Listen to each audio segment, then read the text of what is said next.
then what happens here? So here, well, this one is not the one you want.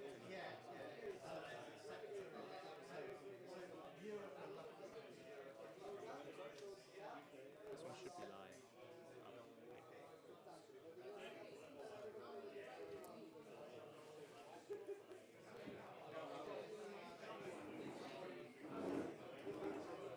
Hello. Wait.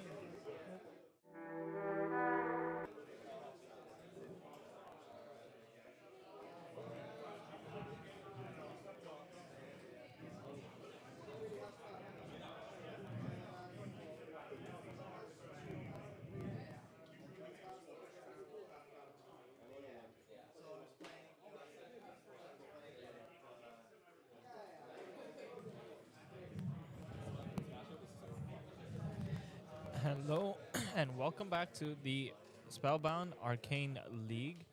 Backseat playing. This is Backseat our game. second session. I'm Billy. I'll be on commentary for you guys today. Do you want to post a link? You want to post the link? Yeah. So we currently have Lendl on Annie against Z on Aurelia. Turn 1, Lendl passed on 2.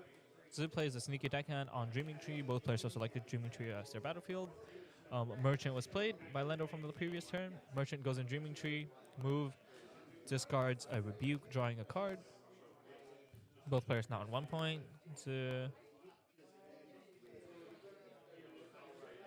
Tapped out, no response, and Lendl with his 4 runes up proceeds to play a Tide Turner, swapping places with the Merchant.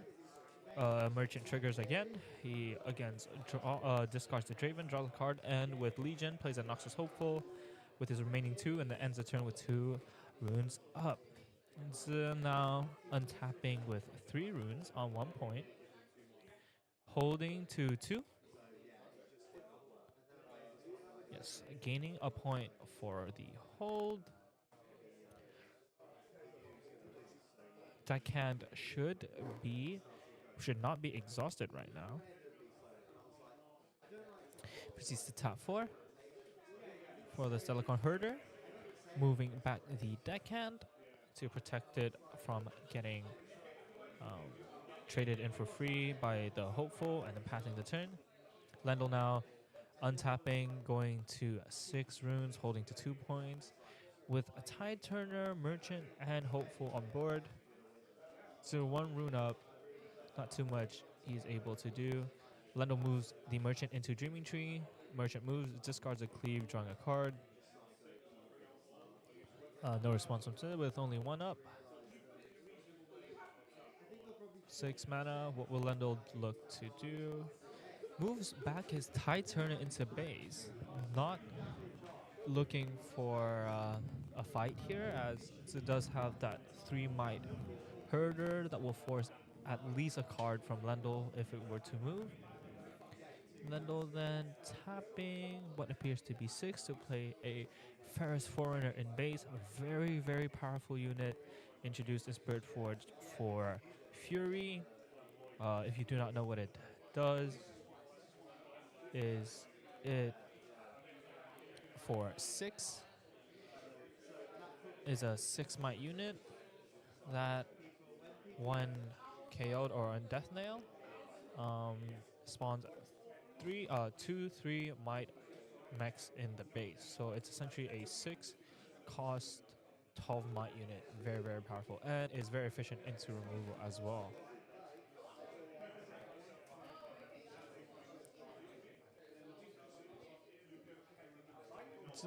Then his turn moves into both battlefield, going to 4. Herder draws 1. Proceeds to play out Aurelia for 5, recycling, and then recycles 1 to hide a card on the Dreaming Tree with the Herder on it, and passes the turn with 2 up. Able to have 2 runes to protect his Aurelia. Lendl now untapping. Should be going to 7 runes.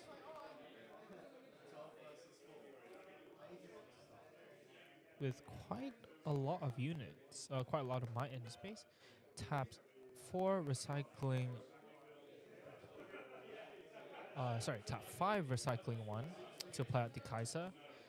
With Accelerate, Kaisa moves into Dreaming Tree with the Sneaky Deckhand, wins the combat, Lendo gains a point for Conquer and draws a card of Kaisa's Conquer effect.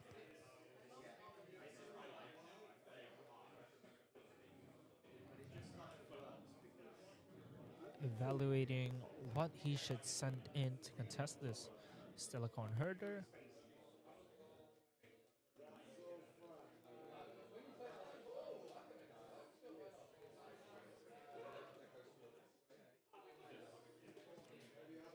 Sends in both the Forerunner and the Hopeful to play on Fight or Flight.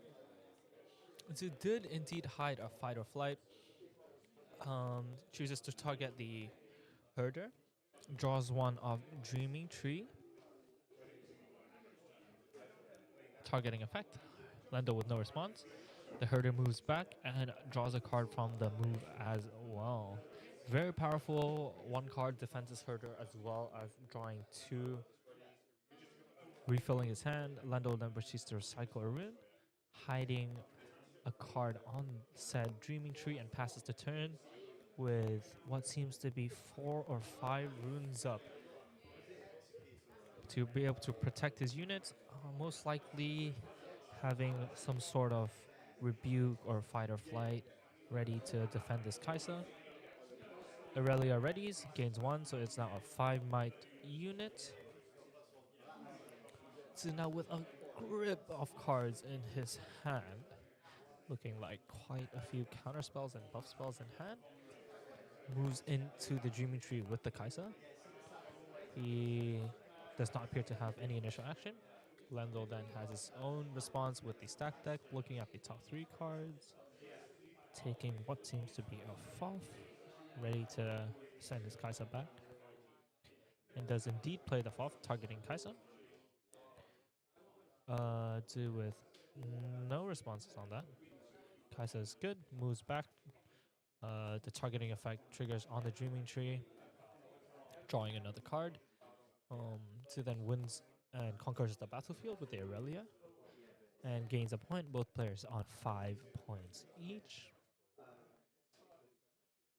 So still with his full grip of runes up, so then plays off Ride the Wind, targeting the Aurelia.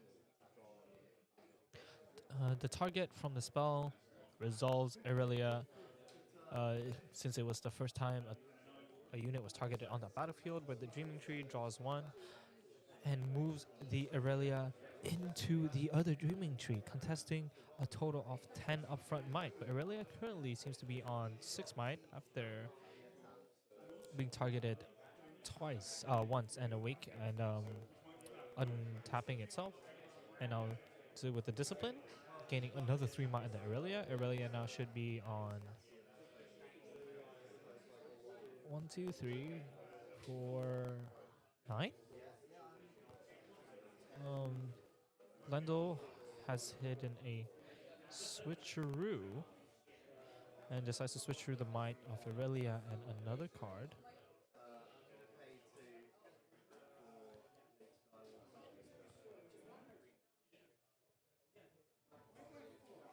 Hello guys, how are we today?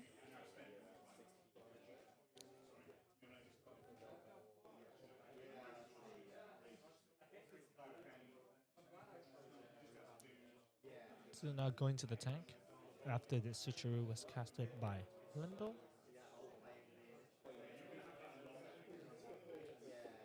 Both players having a good chuckle.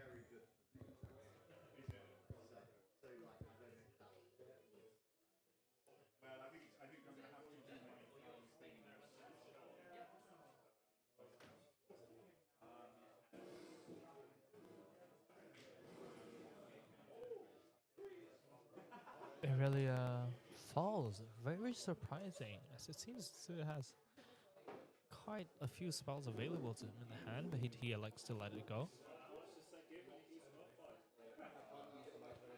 So now tapping 4 to play Boot of Swiftness and passes the turn. Lendo now holds to 6. We'll be able to conquer the other empty battlefield going to 7.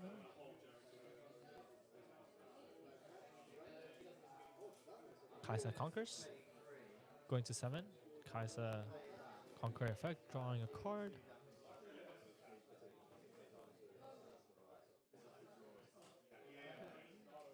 Kazu, to be able to stop Lendo from winning the next turn, has to be able to break through both these battlefields. So Lendo, knowing this, decides to stack both battlefields with as many units as he possibly can, while still holding up all his runes. As Annie readies 2 at the end of the turn, the only real unit he's played is the Poro. So on the Dreaming Tree to the left, we'll have 8 might, and on the Dreaming Tree to the right, we'll have 10 might total, while holding up what seems to be 6 or 7 runes. So very, very difficult for Tzu to be able to break through here. Yeah, he seems to not have not so fast a switcheroo. And he seemed to have at least an on-guard in hand, which I've been able to push over the Forerunner and the Noxus Hopeful. So very interesting decision. Maybe he's looking to be able to all in with a different unit this turn. So he's recycling, tap 1, recycle 1, Charming. What looks to be the Forerunner away from that battlefield.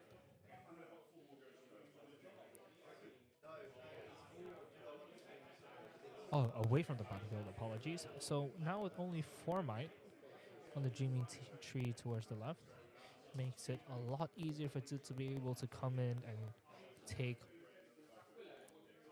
the Dreaming Tree to the left.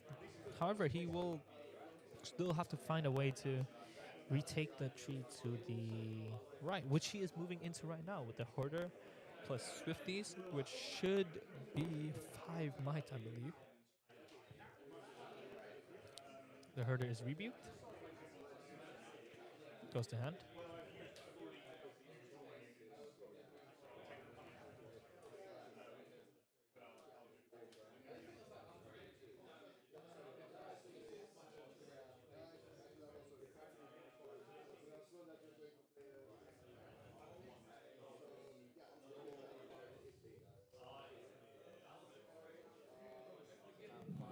Tapping 5, recycling a purple to play out a Draven. Recycling to attach the Draven to the Swifties and using Aurelia's effect to make it active. It pushes into the battlefield with the Noxus Hopeful. Winning combat here would allow him to go to 7 points as well, as when Draven wins a combat, he gains an additional point, which is a very powerful effect. But on the contrary, if a combat is lost, the opponent will gain a point in addition. So quite the double-sided blade. But Aurelia player is very often choosing to play this Draven as they have a plethora of combat tricks as well as protection in their hand to ensure that this Draven does win the combat. So it looks like the Draven does win the combat. Getting to 7 points. He proceeds to target the Draven with the On Guard. But Lendl chooses to not so fast. The On Guard, without 2 runes remaining, unable to pay for this On Guard. And Lendl takes game 1 as Zhu will not be able to move his Draven to the other battlefield, looking to stop Lendl from holding. So game 1 will go to Lendl. So both players now chatting over the game. Lendl going up 1-0 with plenty of time left in the round to be able to complete this best of 3. Players looking to sideboard their way into game 2. I suspect Lendl may have some tricks up his sleeves, as Chaos usually does against his. And Zhu looking like he has some extra sideboard options as well. We see Rebuke, we see additional Poros, we see the additional Defy being sided in, looking to insulate himself from these fight or flights or hard bargains that Lendl may have.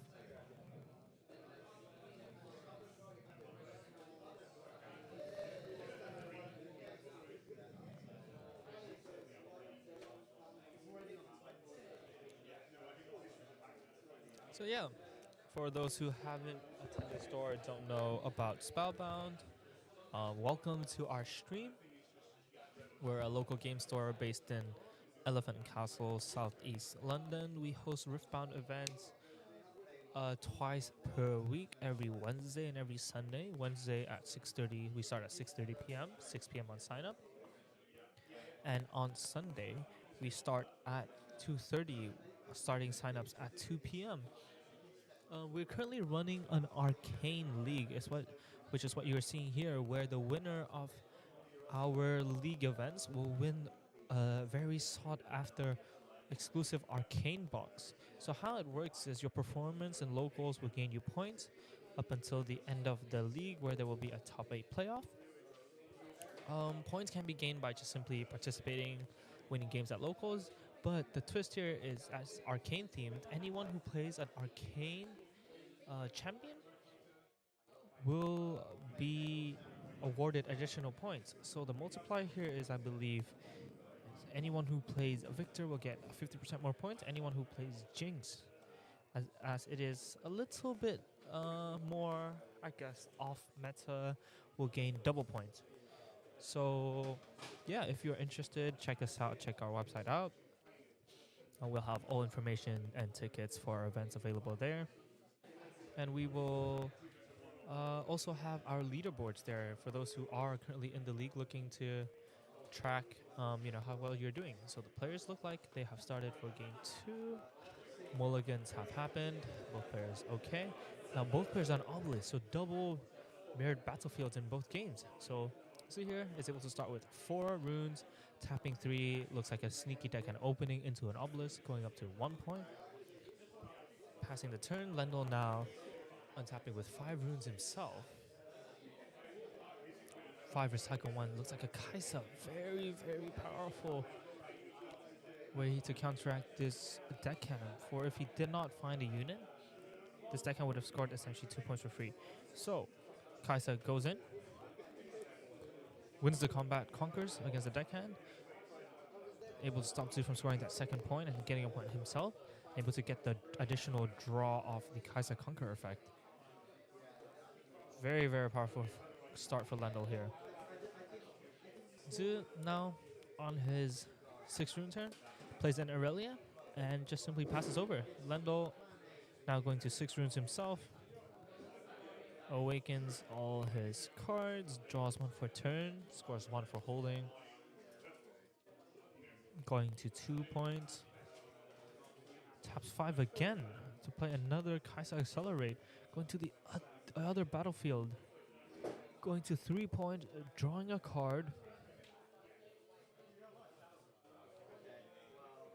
recycling 1 rune to hide what seems to be a fight or flight, being able to save his Kaisa. Very, very peculiar decision from Lendl.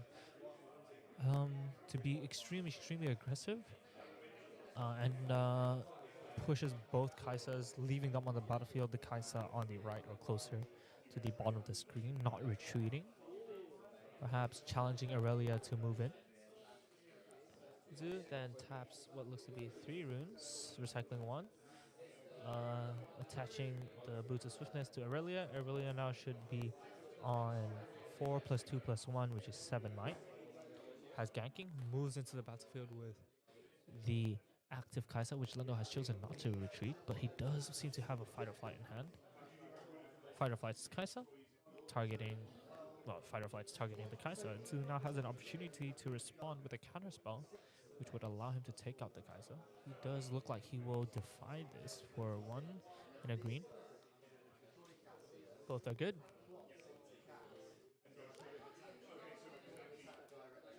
Lendl then, before this fully resolves, plays a stack deck. Look at the top 3 cards, selecting what seems to be a card that I wasn't able to catch, but the Kaisa does go down.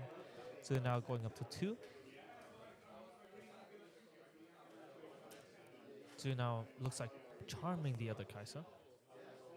Over. Lendl then fight or flight, targeting his Kaisa, but doesn't realize that the charm will still resolve, as charms Charm can charm any unit over, and it is what seems to be a little blunder from Lendo, essentially losing the second fight or flight for free, not targeting the Irelia. Very interesting. We need to ask him about this after the game. But yes, Zhu does indeed clear both Kaisas on one turn, be able to catch back up on tempo after Lando did seem to take a quite commanding lead. Lando then tapping 6, recycling 1 red, playing out a Forerunner in base, simply passing the turn. Zin now, Aurelia awakens, gaining a might, so the Aurelia is now on 7 might on his turn. Does have ganking from the Boots of Swiftness, so we'll be able to go to 8 by conquering the other obelisk if he wishes to.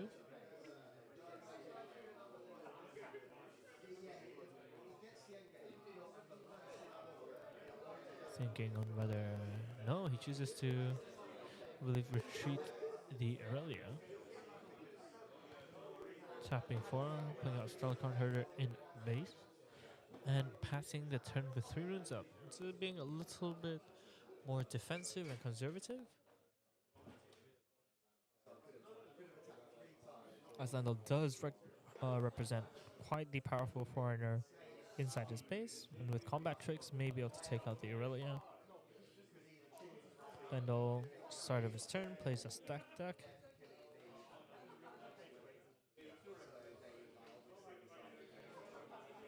Thinking over what he will decide to take from these top 3.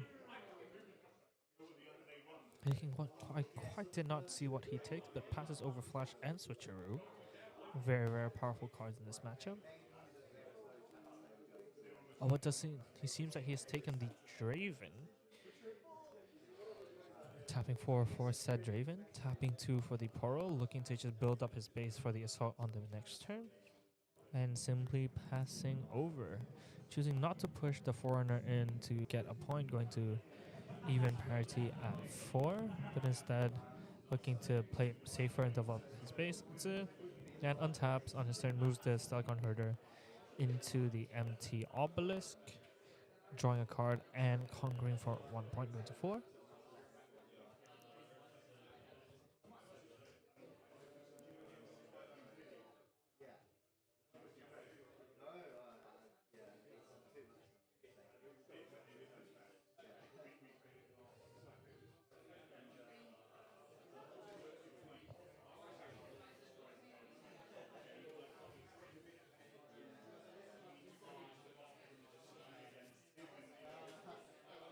So now in the tank.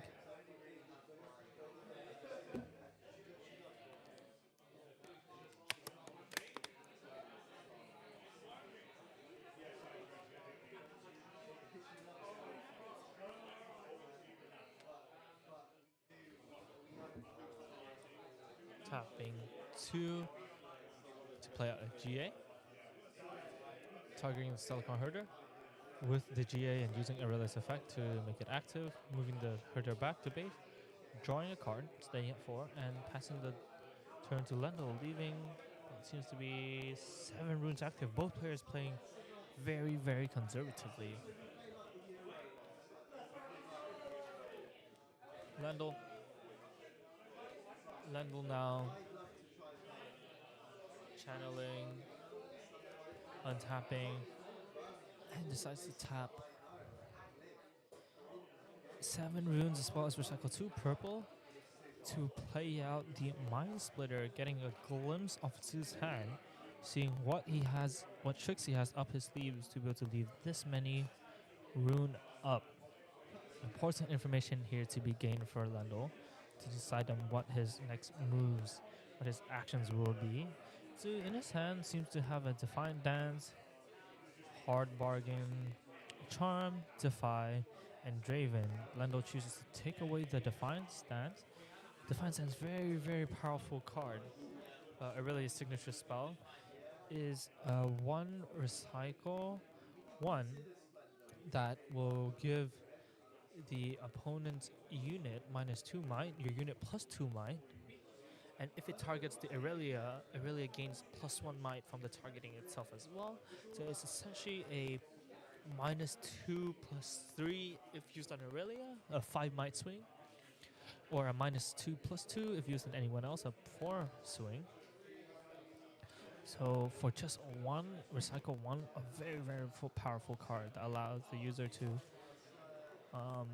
have an incredibly big swing of might in a battle while only needing to leave very minimal runes up. See here? Then, Lendl then passes the turn. Untapping, Zoo seems to then move his herder back onto the obelisk. Move trigger, drawing another card. This card and the card Zoo has drawn for turn Lendl will not have information about, but then he looks like he's tapping 6, recycle 1. Once again, playing out the Draven. As we have seen before, the purple Draven that allows you to score additional point if combat is won, and passing the turn, moving to 5 points.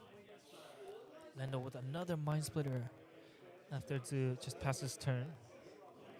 Will now be able to find out what Zoo has drawn for the turn and off the herder.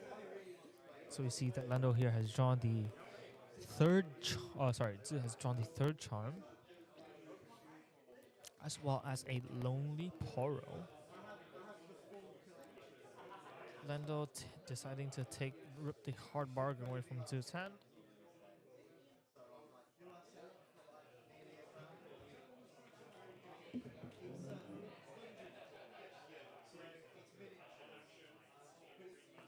Oh, it is the face track. It's tracking to last.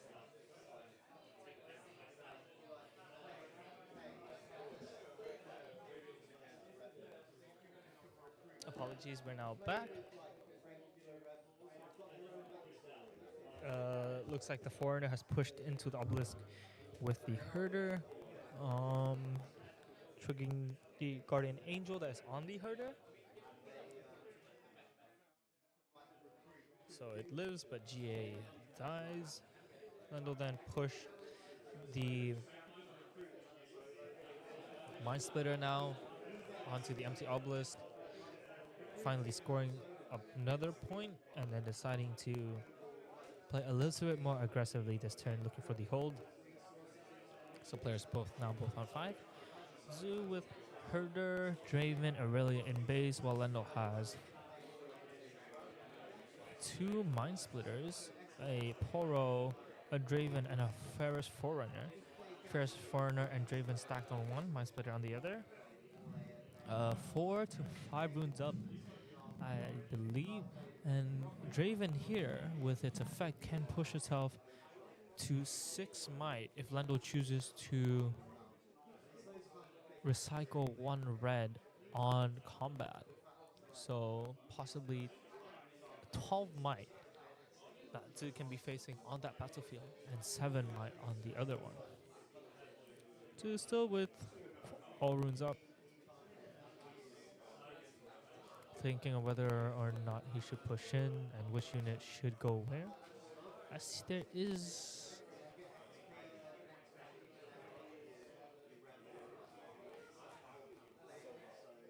a lot to consider. While Lendl has information of almost Zoo's whole hand, Zoo does not know what Lendl has in his. Zoo here decides to lead with a charm, 1 out of the 2 that Lendl knows he has in hand, moving that Mind Splitter back to base, allowing the herder to go in, conquer, draw 1, moving him to 6 points.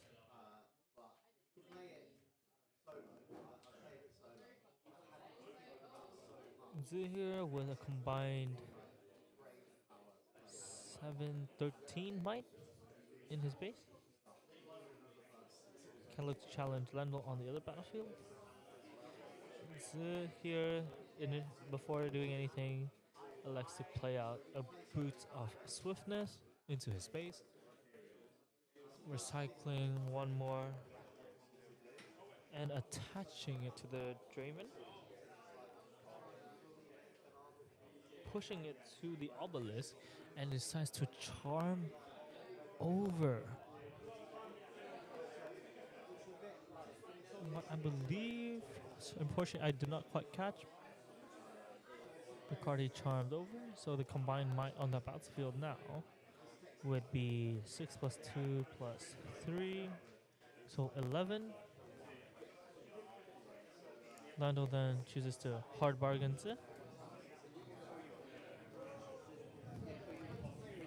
to thinking whether or not he's willing to pay the additional 2. But no, he pays 1 and recycles 1 to defy the hard bargains, only having to pay 1. And the charm results.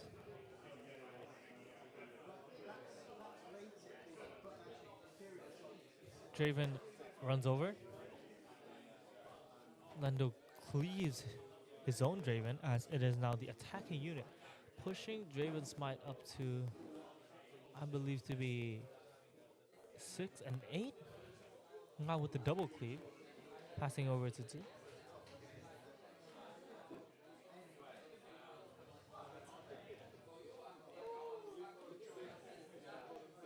I'm not sure why, if he activated Draven's effect or not, but 2, after the double cleave, does drop his hand and decides to concede. As with this Draven and Herder taken out, there's really no way for him to be able to win and take control for the following turn. And Lando with an absolute army on board with the 2 Mind Splitters, the Forerunner, the Red Draven will be able to take over the battlefield as Zu no longer has any gas in his hand. Draven taken out, Herd taken out, no way to draw cards with just 2 Lonely Poros and Aurelia with only 1 gear attached. Would be unable to continue and he concedes there. So Lando in our round 1 of today does take it 2-0 on Annie against Zu on Aurelia.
We will be back in about 25-30 minutes, so definitely go grab yourself a snack, a drink, a little bit of a break, and we'll catch you back in a little bit.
locals. So at 1-0, once again, we have Lendl on Annie. And on the other side of the table, we have TB on the Emperor of Shurima, the Emperor of Sands himself, Azir. Very interesting matchup. For those who don't know what Azir does, we'll pop him up very shortly for you. So Azir is able to his champion, his legend effect, is that whenever he plays a gear, on that same turn, he is able to tap an additional rune to play a 2/2 Sand Soldier into his base. And these Sand Soldiers have Weapon Master, so they're able to attach the weapon to themselves without additional cost for that turn. So a gear's gameplay is sort of like he plays a gear, then he plays a Sand Soldier, and then attaches the gear to the Sand Soldier. It's a token-ish deck. He has many powerful removal spells as it is available in yellow. So as players are now fist bump each other, getting ready for the mulligan, join their hand. Looks like Lendl once again chooses Dreaming Tree for his battlefield of choice for game 1. And TP chooses Orn's Forge. So Orn's Forge is if you are holding, then the next equipment you play for the turn costs 1 less. So if he holds on this battlefield, the next time he plays an equipment, it costs 1 less, and then that will enable him to play cheaper equipments, essentially, and have more mana to curve out his units and his spells. So, TB, excellent start on turn 1, playing out a Duran Shield for 1, tapping 1 to play out the Sand Soldier, attaching it to the D Shield, and passing the turn to Lendl. Lendl draws with 3 runes up. No 3-drop and passes. So TB already starting with a large advantage on board. Lendl, no real units to contest. To score a point. TB with 4 runes decides to first to move that Sand Soldier, 2/2 plus the Doran Shield. So a 3 might unit. Holding. So apologies on Conquer. That would be on Conquer or on Hold, I believe. The Orange Forge. He's able to then play the Brutalizer for 1 cheaper. Then playing out the Sand Soldier for just 1.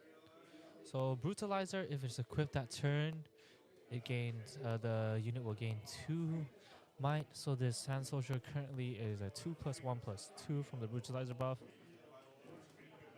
So will be a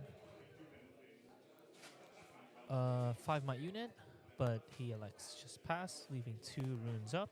No other gear or equipment to play, and having no real targets for his spells, and decides to pass the turn back to Lendl. Lendl with 5, playing the Kaisa Accelerated, moving into the Dreaming Tree, scoring 1, going to even the score up to 1/1, and gaining a draw off the Kaisa Conquer effect. Then he passes, untapping 2 for the turn, as Annie often does. TB now readies his unit, untapping with 6 runes in total, drawing a card. Now the Sand Soldier in base. Brutalizer was not equipped this turn, but last turn. Now go back to a 3 might unit. So a little bit of a hurdle to be able to push over this 4 might Kaisa on the Dreaming Tree, especially with Lendl leaving 2 runes up as well.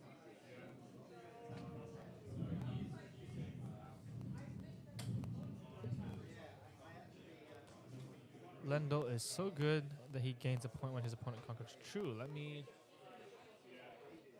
check up on that. 1 second, guys.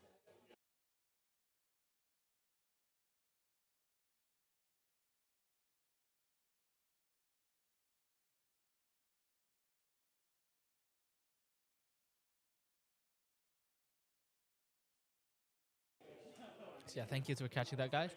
The points are now correct. So Lendl on 1, TB going for 2 from holding. TB then moves the 3 might Sand Soldier into the Dreaming Tree. tapping 2. Uh,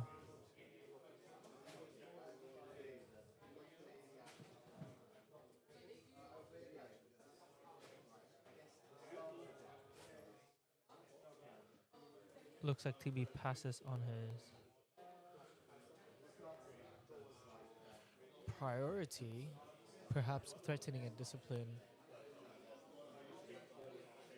on the reaction. But Lando choosing to play it safe and flashing back his Kai'Sa.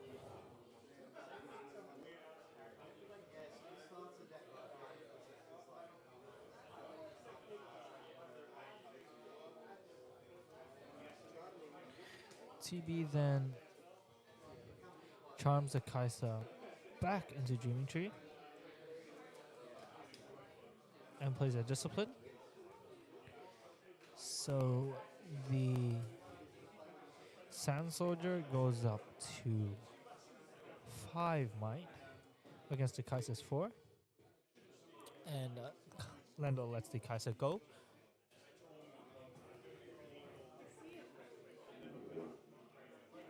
So essentially the trade that happened here was TB had traded his Charm for Lando's Flash. TB now goes up to 3 off the Conqueror in the Dreaming Tree. And passing the turn to Lando. TB there drawing 1 of the Discipline and 1 additional off the target to the Dreaming Tree, refilling his hand. Lando then opts to, on his turn, with 7 runes, 6 or 7 runes open, opts to play a Kai'Sa not accelerated and a Merchant, passing it back. TB holds 2 to go to 5. Quite dominant in the point lead at the moment, but TB hasn't managed to quite build himself the army of Sand Soldiers that Azirs are usually seen to have.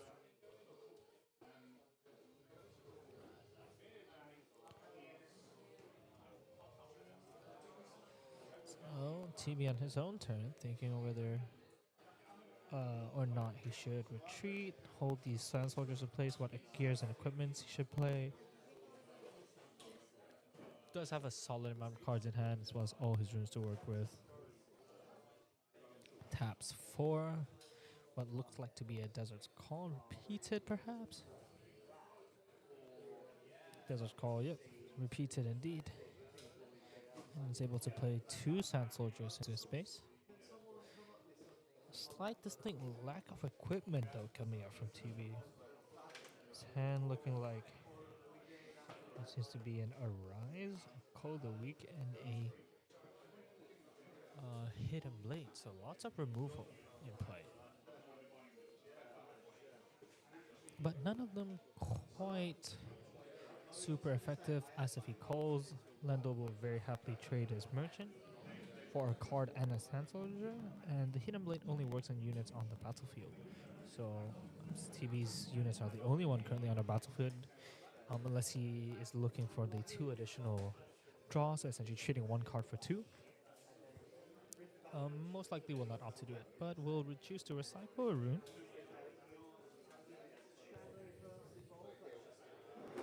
And thinking on a way to hide this Hidden Blade.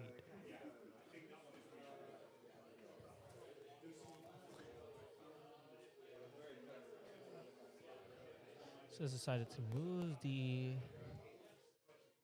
Sand Soldier in and then hide the blade on the opposite battlefield, passing the turn to Lando with 3 runes out. Lando now untapping with quite the large number of runes.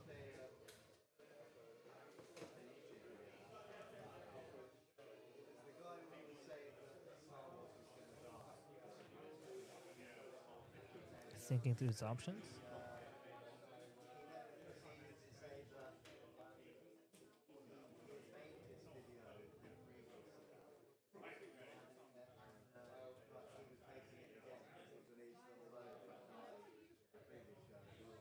That's correct. That's fine.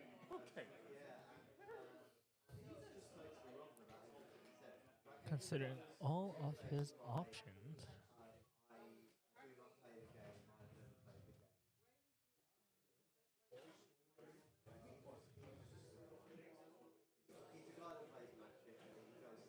Quite tricky to play into yellow. Doesn't really have too many ways to, I guess, currently interact. But the merchant is moved in first, discarding a Paro, drawing one, onto the battlefield with the hidden card. And with his initial action, plays a cleave onto the onto the merchant, and moving into Dreaming Tree, he is able to draw a card. So the merchant is currently pushing in for 5 might onto TB's combined 5 on that battlefield. So at the moment, they will look to trade.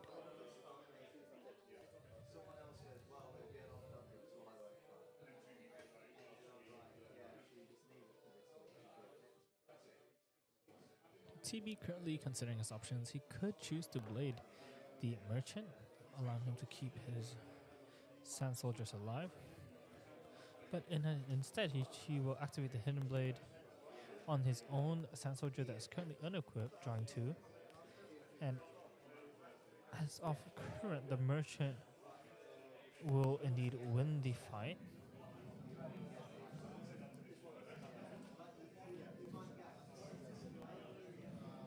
Moving land up to 2 points. Very interesting decision from TB, as he could have killed the merchant, given Lendl 2 cards, and still hold the battlefield, moving to at least 6 the next turn. But instead to concedes the battlefield and draws 2 off it instead.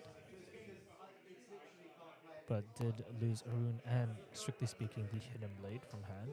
So it's a net +1 while losing the battlefield, and recycle 1 as well.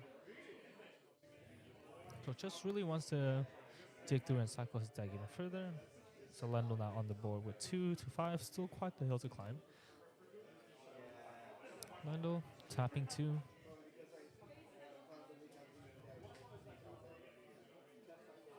Yes, so Hidden Blade targeting a friendly unit will allow TB to draw an additional card. So this is a +3. So he has drawn what seems to be 3 cards. So an additional card more than Hidden Blade usually gives you.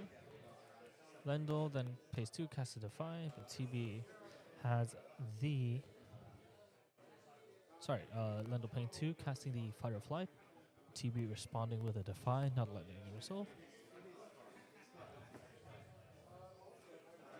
Lendl seems to maybe have wanting to defy that. To Fight or Flight the Sand Soldiers back to able to safely conquer the Orange Forge, but was denied by TB's Defy, and then chooses to just simply play out a red Draven and passing the turn. TB here will hold to 6.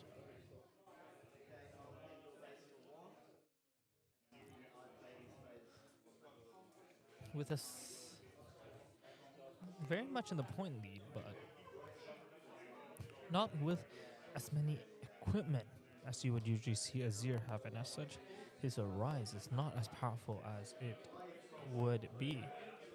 Usually on this turn, you would see Azir, ideally playing 1 equipment per turn, so TB will be on 4 or 5 equipments at this point, trading out Sand Soldiers aggressively, and be able to Arise for 4 or even more Sand Soldiers.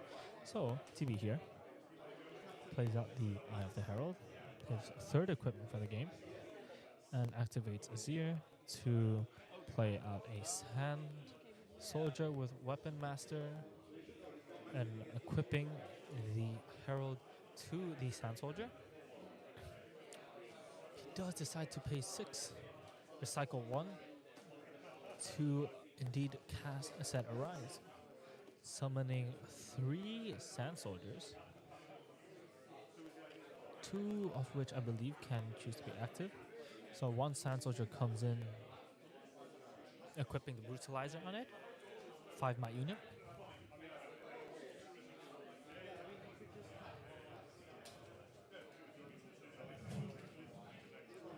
Perhaps a slight misplay, as he could have arised right after playing the Eye of the Herald to get an active Sand Soldier to equip the Eye of Herald into it and gets the move or conquer effect on the Eye of the Herald this turn. Then he moves the Sand Soldier with the Brutalizer onto the Dreaming Tree. 5 might to 2. Lando concedes the Dreaming Tree. TB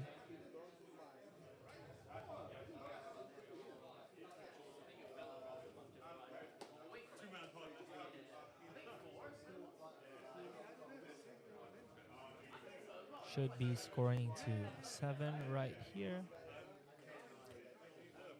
We will correct this so shortly, but deciding to retreat all his Sand Soldiers into the base.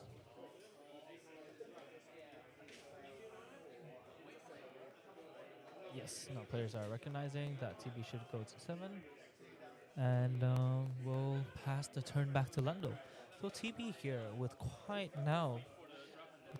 the army of Sand Soldiers at the back. In total, 1, 2, 3, 1, 2, 3, 4, 5, 6 Sand Soldiers. But Lando still looking to try to make this game as close as possible. Moves his Kaisa into the Dreaming Tree. Takes out the Sand Soldier with the Brutalizer on it after the turn it has been equipped. So only 3 might onto the 4, and TB with no real response. Sand Soldier goes down. Lando goes to 3-point and gets a draw off the Kaisa. Still Draven in base. Lando will have to look to prevent TB from conquering both battlefields this turn, as that will push him to the win. So definitely thinking through all his options. As we can see, he has Rebuke and many spells in hand, but decides to stack the Draven onto set battlefield. Just in right now, looking to prevent TB from outright winning the game by preventing that 8th point on the Dreaming Tree. He then proceeds to play a Forerunner as well on the Dreaming Tree, stacking with as much might as possible. Paying another 2 for Poro, this time in the base, to have an option to contest the Orange Forge if possible. And passing the turn. TB here with 1, 2, 3, 4, 5 Sand Soldiers and an open Brutalizer will look to either stack himself onto the other battlefield, so scoring a point and potentially holding to get 8 when the turn gets passed back to him, or will look to conquer both battlefields. Straight up going to 8 on this turn. So thinking through his options.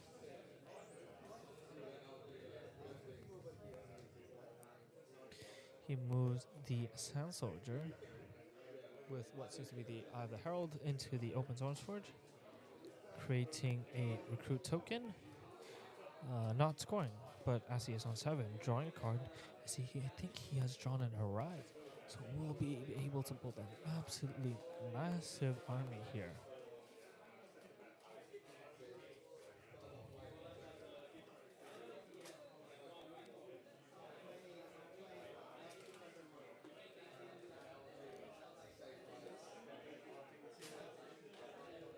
Tapping 2, 3, 4, 5. Second one. To play out the Azir Accelerated instead of choosing to cast it Arise. So Azir here, as you see on screen, when he attacks, he's able to move all his Sand Soldiers into the same location. So TB looking like he's going for the more offensive play, pushing all his soldiers onto the Dreaming Tree. He has now recycled 2 to attach both Brutalizers to 1 Sand Soldier, making it a 5-8 might unit. But Lando here, if he were to have a Rebuke, which you know he does, or even a Fight or Flight, will be able to get incredible value out of just 1 spell pushing back 8 might. So TB pushing the Azir in. 4 might. 6 might.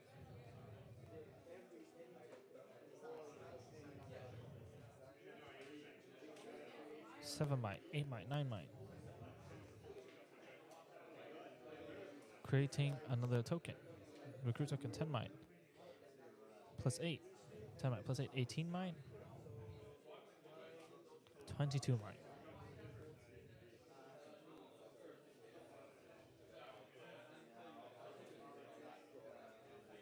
It seems to be 22 or 23 might here. Lando.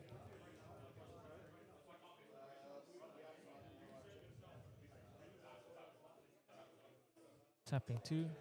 Cycling 2 purple. Does indeed have that rebuke. To rebuke one of these Sand Soldiers, but is countered with a not so fast. Looks like he's paying for another rebuke.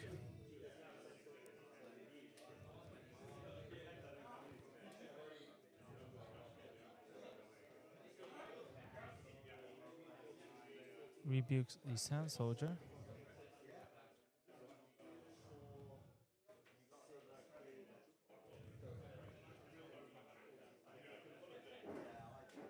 With quite the number of equipments on it, the Sand Soldier should not be on board right now.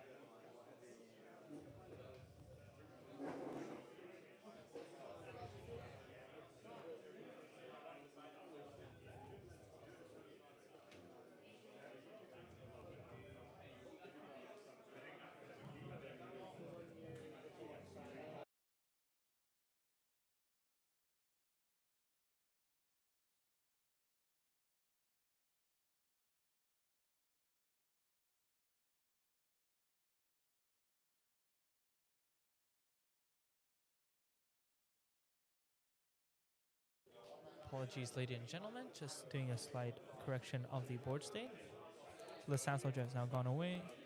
Looks like TB would be down 3, 6, 7, 8, 9 might from that one rebuke.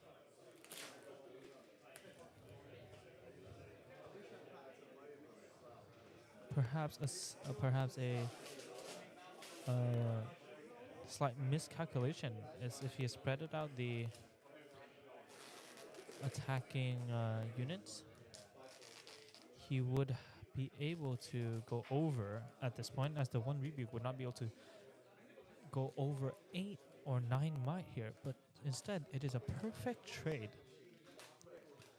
coming out from Lendl, and he's barely able to hold on, but with TB now almost out of resources, it's looking a little bit more promising for Lendl. But as we both know, as we all know, TB does indeed have another Arise in his hand, able to resummon this army of Sand Soldiers. Next turn, we'll likely be able to spawn in 4 Sand Soldiers with just 1 Arise, equipping all of them, and 2 of them will be able to be sent into battlefields as they come in ready.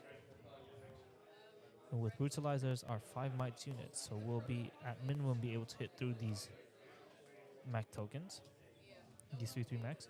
Lendl here pushing the Poro into one, pushing the mech into the other one, plays an Annie. Looking not quite, I didn't manage to catch what spell he has recurred off the Annie.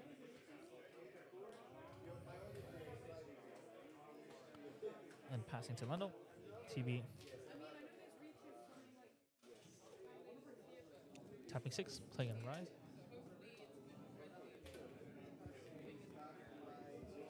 Arise here coming in for 4 Sand Soldiers.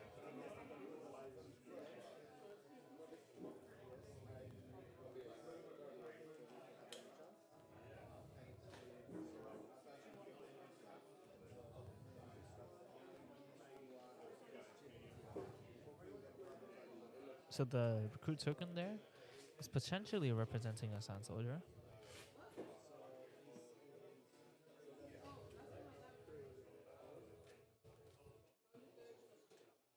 TB here, maybe once again not thinking through the fact that there could be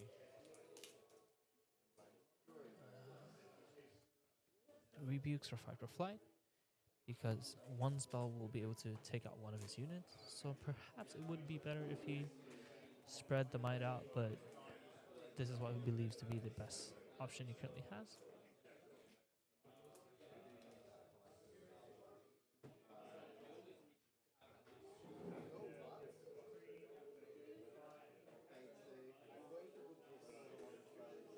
Okay, now he's fully stacking onto one, further playing into the rebuke or fight or flight from Lendl.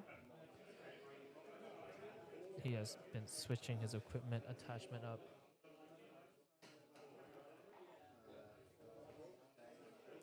As per the rules, no information has really been gained.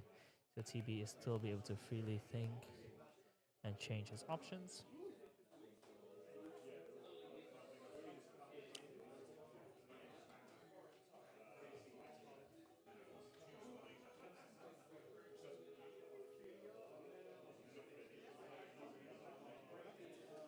He sends the Sand Soldier in to the Owner's Forge. With no runes up, doesn't really have a way to interact with Lendl, so his prior is passed. The Eye of the Herald does spawn a 1-1 recruit on the move.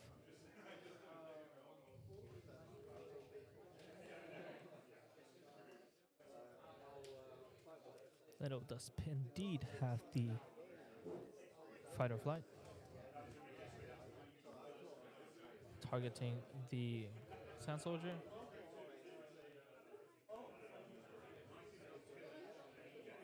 Push back to base.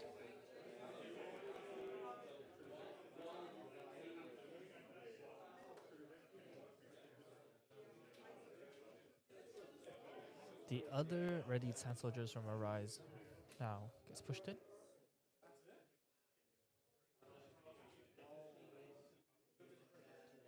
With also Brutalizer on it, does have the +2 to what looks like a 4, 5, 6 Might Sand Soldier against a 2 Might Paro.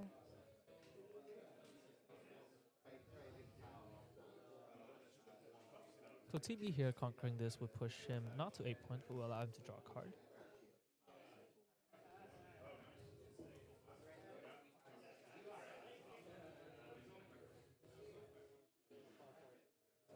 Lendl will choose to cast another Firefly, pushing that Sand Soldier back, denying TB the draw. And will be able to ensure that he double holds onto 7. So Lendl now channels, awakens, untaps all his units, draws for turn.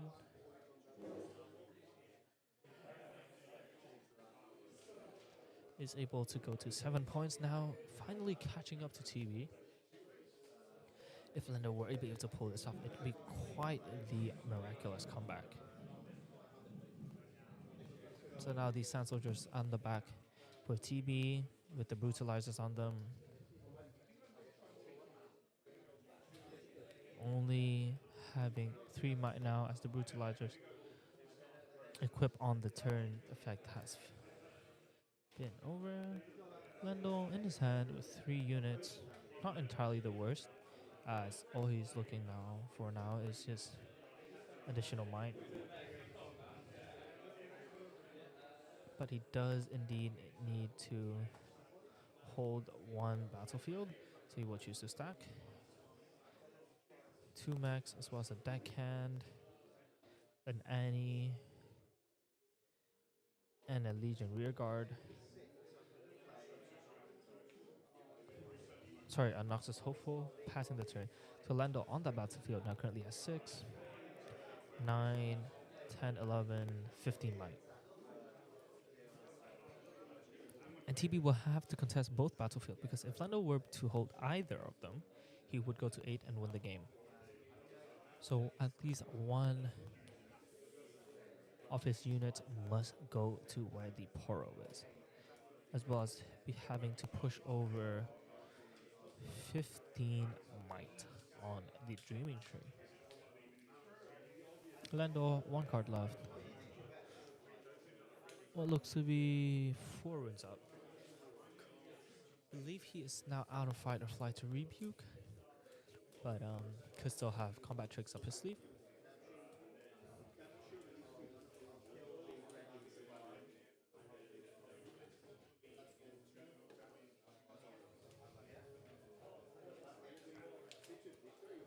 He moves one of his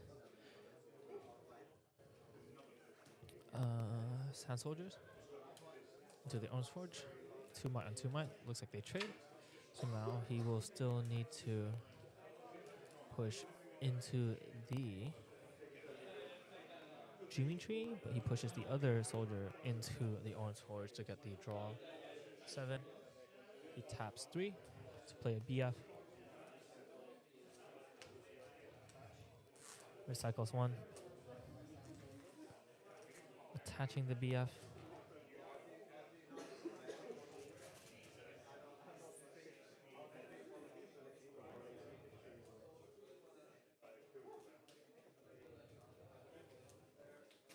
To the existing Sand Soldier.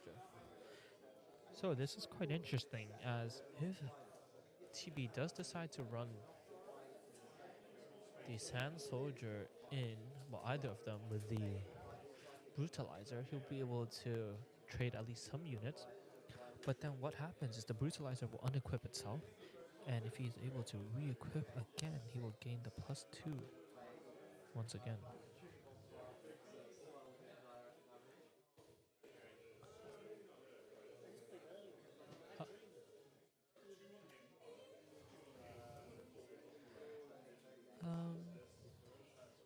TB now decides to call the week. So this call the week essentially will remove 2 might from Lendl and the Sand Soldier on the Orange Forge from TB. So another way to add 2 might from Lendl. So Lendl now is currently holding the Dreaming Tree with a total of 13 might.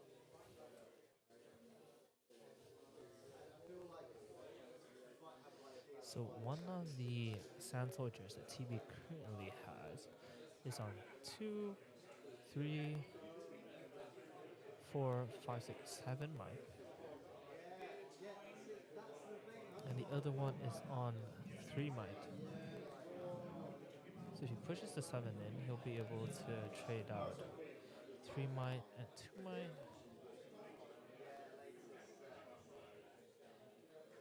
So TB definitely has a way to get over Lendl. But he does extend the hand. I don't believe he was able to see the line. So Lendl does indeed take game 1 with a massive, massive comeback. And as players prepare to side, playing into game 2.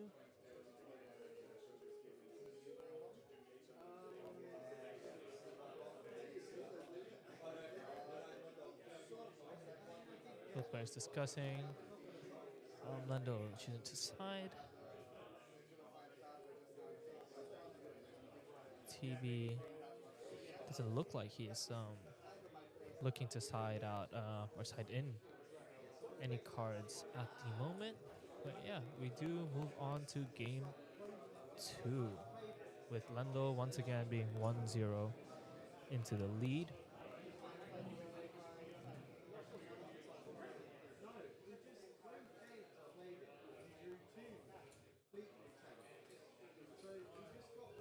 But welcome to all those who are new to the stream. We at Spellbound Games host weekly local TCG events for all sorts of games. Not exclusive to Riftbound. We do also do Pokemon, One Piece, Flesh and Blood, Star Wars Unlimited, Vanguard, the Bushiroad games as well, Sorcery, and yeah, a lot of options for those who are interested. We have singles and sealed product for all said games as well. And And yeah, we look forward to seeing you come down by and getting to meet you. Do definitely drop by. Currently on Riftbound, we're running an Arcane League. So how it works is for the next month, if you come to our locals, we will record. You will gain points based on your standings, how many wins you get, how well you do, and the winner of the league will get a sealed Arcane box. So if you are in the top 8, there will be a day where there will be Arcane League playoffs. So the top 8 players will be entered into a single elimination best of 3 until we get a champion. You can gain points to be able to maybe qualify for this league by playing at our local events and tournaments that are hosted every Wednesday at 6:30 p.m. and Sunday at 2:30 p.m. Well, with the Arcane theme, we will be awarding additional points to all those who play a character or a legend featured in Arcane. So, for example, here, Viktor will gain 50% more points, and Jinx will gain 100% more points if played. So yeah, definitely check us out if you're interested in purchasing product or coming to play our locals for Riftbound and other card games as well as simply all your TCG needs, such as sleeves, deck boxes, um, inner sleeves, playmats, etc., etc. We have a wide variety of products: Dragon Shield, katanas, Game Genic, and many, many others. So, what day is your Godzilla TCG night? Unfortunately, Jake, we are not running Godzilla TCG at the moment. But you know, if you can gather a group of people, come down. We're always happy to host new communities in our store if there is enough interest shown.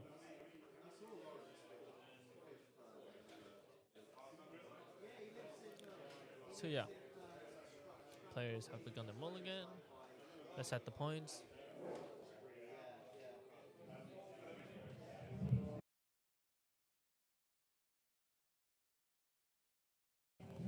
And uh, the chosen battlefields are Obelisk and Valmar's Lair. Obelisk allowing TB going first to open with 3 runes instead of 2, and Valmar's stopping both players if they're on the battlefield to retreat back to their base. So, TB, strong opener again, playing out a Brutalizer, tapping 1, equipping it with a Sand Soldier, passing. Lendl here, playing a stacked deck with 4 runes open and passing for the turn. So missing his early drops again, falling behind once again, but as we saw last game, was able to come back and get a win after missing his turn 1 drop. TB with the Sand Soldier, thinking of where he should move into. So there is an argument for TB to not instantly equip this Brutalizer, as perhaps Lando could play an accelerated Kaisa. Oh, sorry, apologies, he does start with 4, so that is not really a valid error. So what you could do is you could not equip the Obelisk, the Brutalizer, to be able to next turn be able to equip a unit and have a larger might pushing in. But generally equipping it is possibly fine. TB then moves the Sand Soldier into the Valma's Lair, scoring 1, plays a second Brutalizer, once again equipping it to a Sand Soldier he plays off Azir.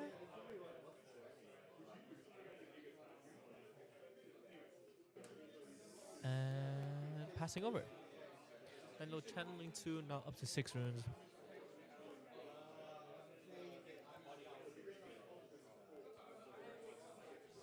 Does indeed have the Kaisa this time.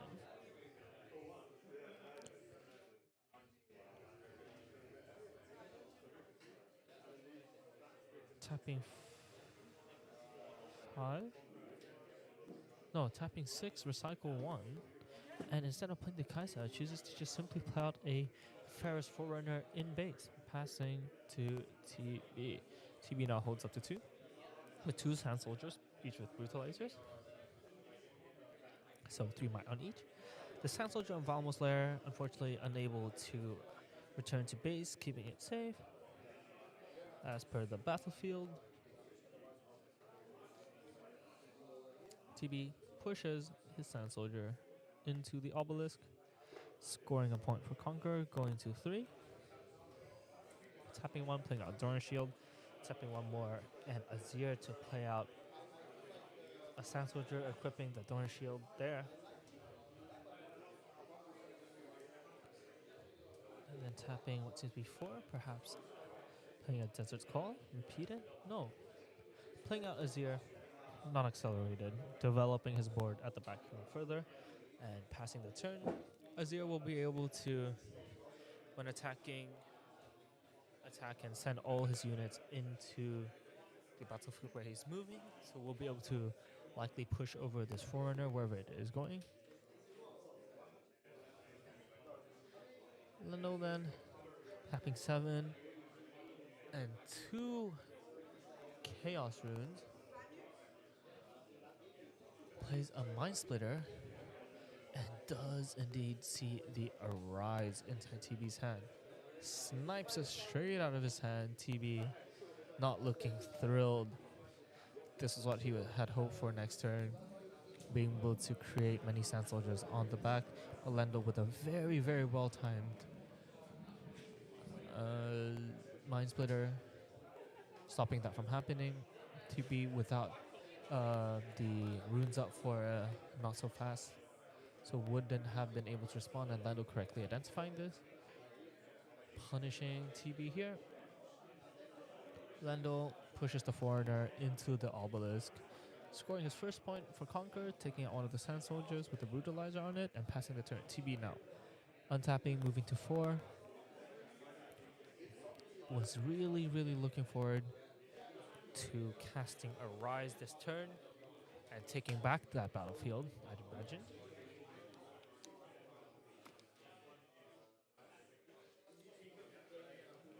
Unfortunately, with the Mind Splitter unable to do so. Now in the tank, thinking what we could do to further advance this game without the Arise. Yeah, for all those who are watching, we appreciate you coming, watching, checking out the stream today. It'd be extremely helpful, and we'd be very grateful for you, if you're able to leave a like, leave a comment, subscribe to catch us in our future streams, and whenever we are live for not just Riftbound but other games as well. So yeah, please do leave a like, drop a comment, tell us what we could do better about with our stream setup. Currently quite new, so this is currently a work in progress.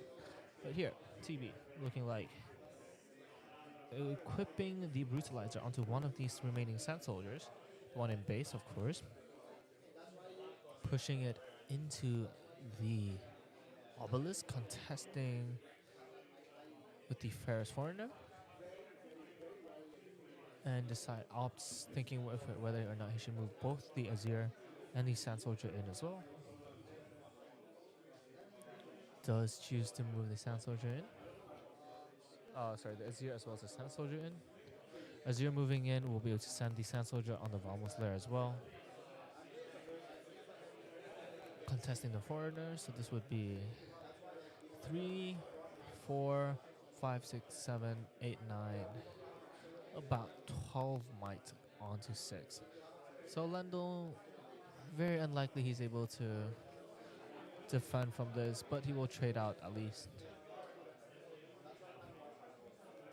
a character and chooses to take out the Sand Soldier with the Doran Shield and the Brutalizer equipped. So 6 might on 6 might. Trading. Lando being able to spawn 2, 3 might mech tokens towards the back. First Foreigner really showing its power efficiency. 6 rune, 1 recycle for essentially 12 might.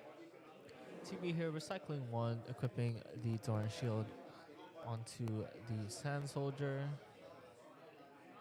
Now pushing it up to 4 might with a 0, which is 8 might on the battlefield.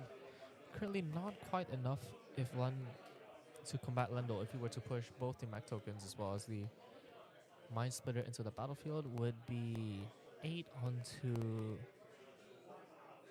13 might.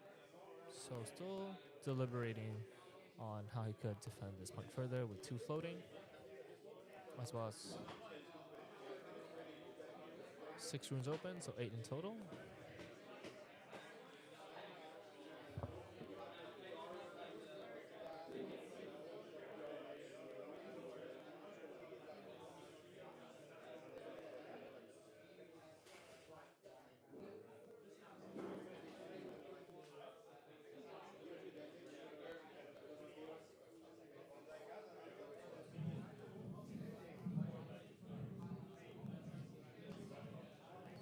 Lendl, TB up to pass the turn, and Lendl once again with the back-to-back Mind Splitters does take the Wind Wall out of his hand. Wind Wall unable to combat the Mind Splitter, as Wind Wall is only able to target spells, not unit abilities and effects, where Not So Fast would be able to. And Lendl here correctly identifying that there's no buff spells in TB hand after having a quick look with the Mind Splitter. Pushing 10 might onto 8. But TB here does indeed choose to Death Grip the Sand Soldier, buffing the Azir.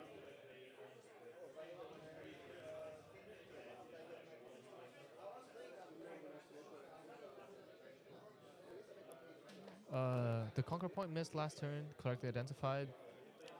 But Lendl does indeed take out the Azir as well as the Sand Soldier, conquering, moving to 2 points, and then sending the mech to the Vamos Lair, moving to 3 points now.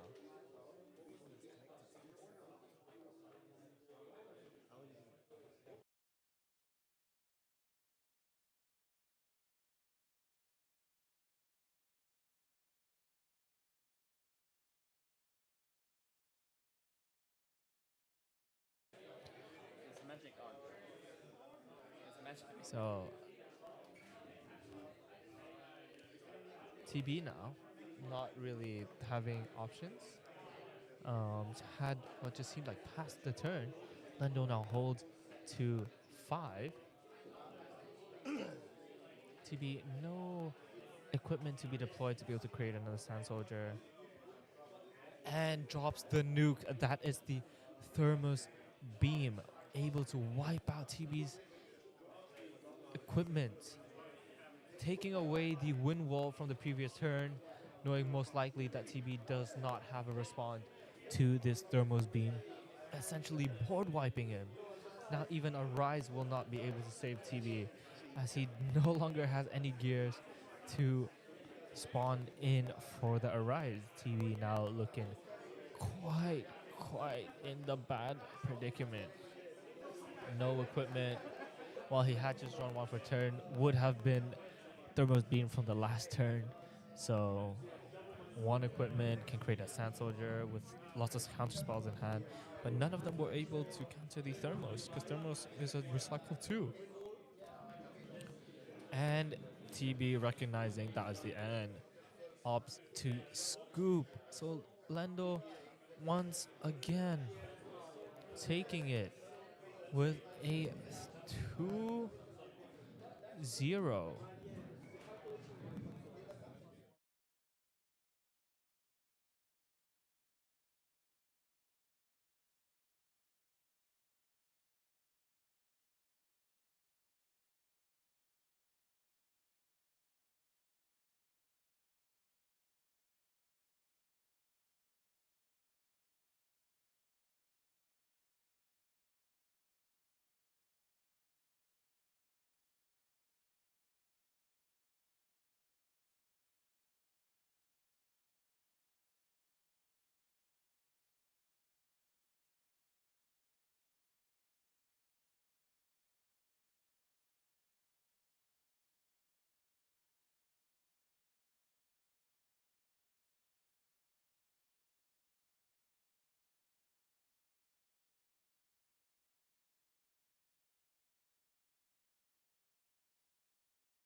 welcome back to our round 3.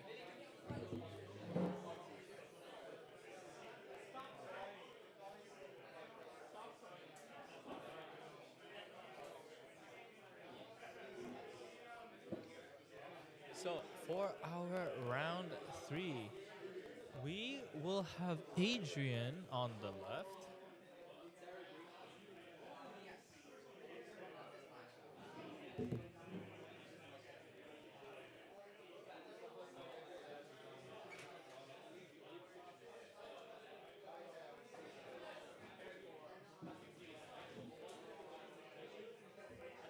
Hello, hello, welcome back. Yes, for our final round today, we will have.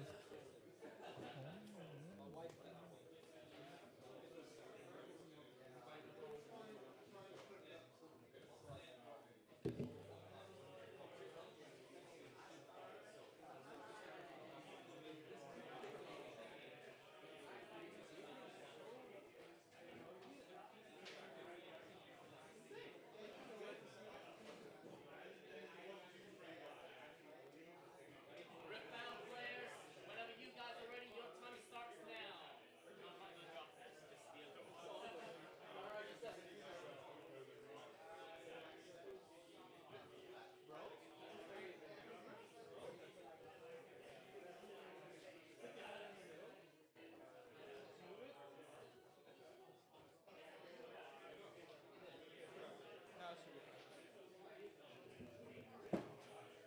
Hello, hello. Apologies for the slight technical difficulty in our face camera.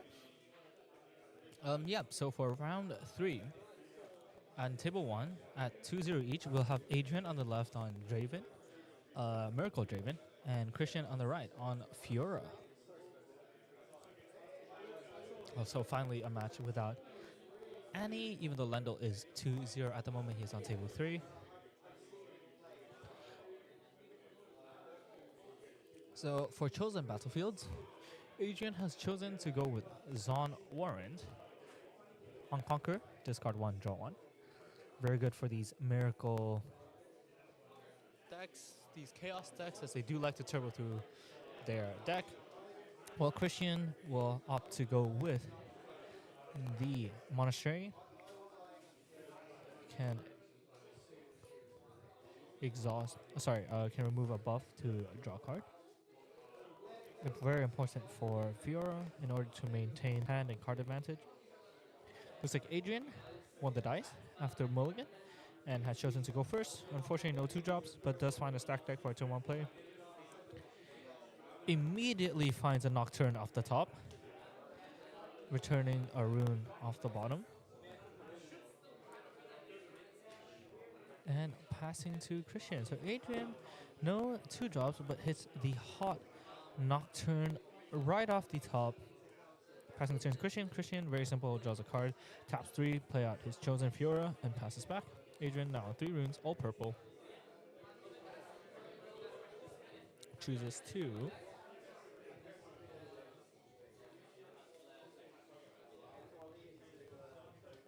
move the Nocturne to his own warrant.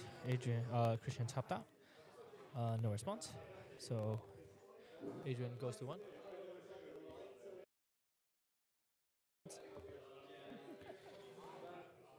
Adrian going to 1 point. Does recycle 1 to play a seal, floating 1. Using the 1 floating to play stack deck. Looking at top 3, will he find another Nocturne? This time, unfortunately, not as lucky. Still finds what looks like a Ram. This turn, he has only played 2 cards as of the moment.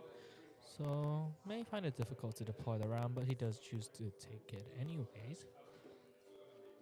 Sending the rest to the bottom of his deck. Now with a seal and 2 runes out. Still quite free to do, mostly as he pleases. As Christian does not have any runes in response, does deploy a stack deck, non-repeated with the rune. Now it goes to 3, is able to tap 2 to play that Ram. As he has casted, I'll play 3. But chooses to play out what seems to be a Treasure Hunter on move create a gold, opting instead to not play the Ram and passing the turn to Christian. Christian now untapping with 5, tapping 4, playing out a BF, equipping the BF to the Fiora, exhausting Fiora to re-ramp the 1, moving into the Zone Warrens. Adrian with no runes up, without a response. Christian going to 1 point.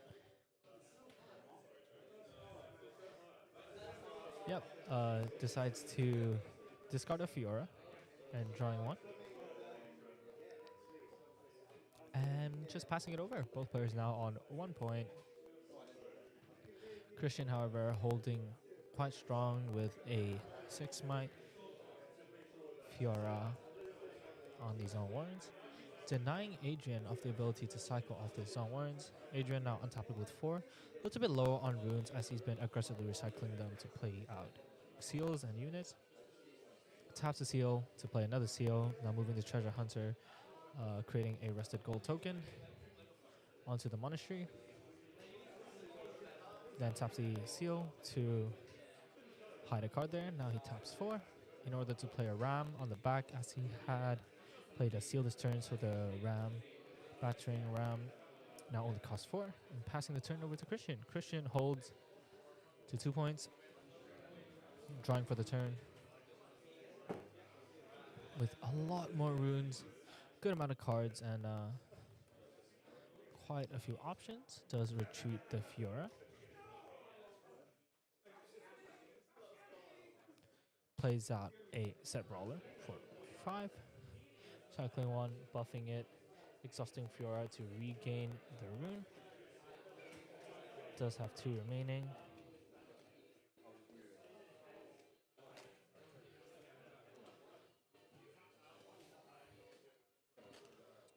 Does look like he indeed does have a challenge in hand, so could challenge the Ram at the back. But he does recycle rune to make the set brawler active. Perhaps looking to contest the Treasure Hunter, but does tap 2 orange, recycling 1, and challenge the Treasure Hunter.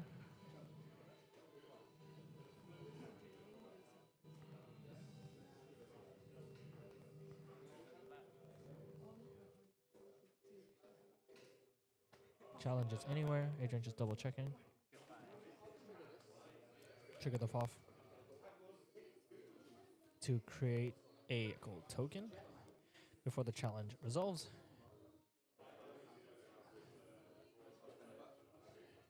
Adrian sending in the Christian sending in the set brawler. Exhausting to draw a card, but on Conquer is buffs it again. And passing over.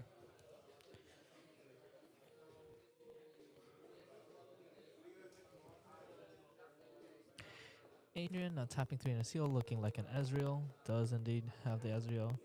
Discarding a Nocturne, drawing 2. Trying to dig for more answers through his deck. Set now with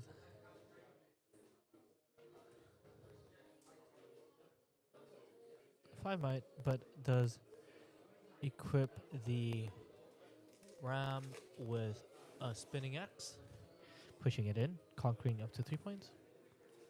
The Ram now on 8 might, quite the powerful unit sitting on the monastery. Adrian now only with 2 or 3 cards in hand, only 1 rune up.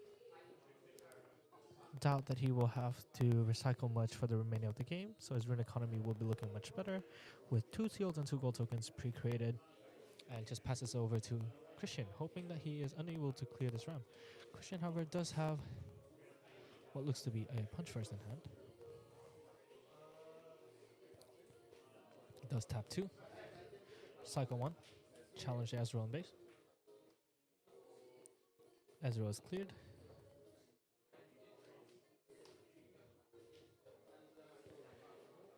And does have the punch first.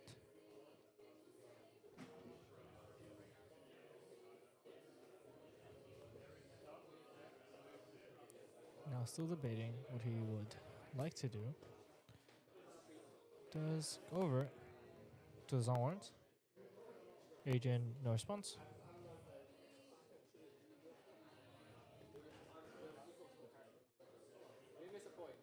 Who missed a point? No, you did not miss a point. Yeah, so Christian goes to 5 here. You go to 5, yeah.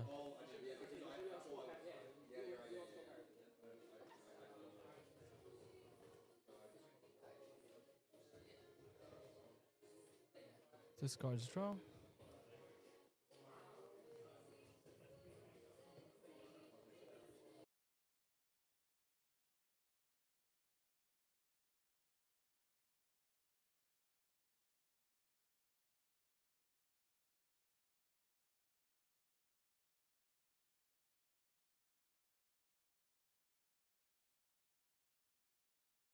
So Christian does indeed go to 5 points after the conquer. Plays a Fury on the back. Ram holds, goes to 4.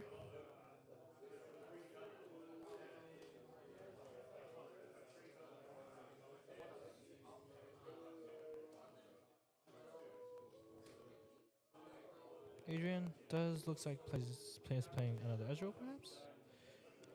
Seal is currently not exhausted. So Christian holding the battlefield is currently ahead. Adrian paying a rune to Bushwhack. His units enter ready. So it looks like he may look for the deployment of Rasas this turn. Adrian paying 3, tapping a seal. Ezreal should enter ready.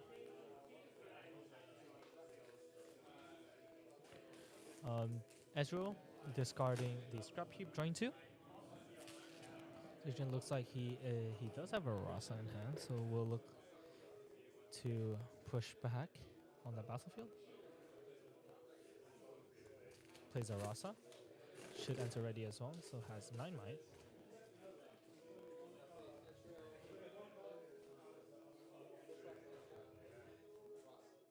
So he has played an Ezreal and a Rasa, so that's 2. And the Bushwhack, which is 3. So he will be able to play another Ram ready if he does have it.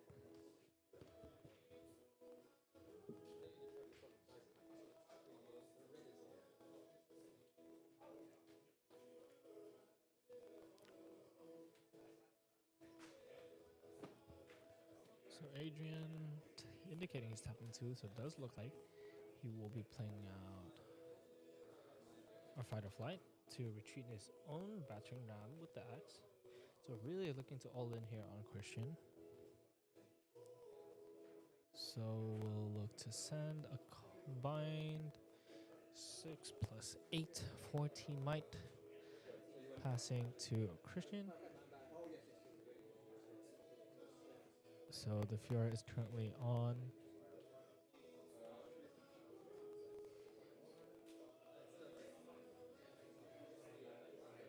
So Fury died, trading out the Rasa at 6. Adrian draws 1 from the combat win retriever. Discard 1, drawing 1 from the Zone Warren's effect.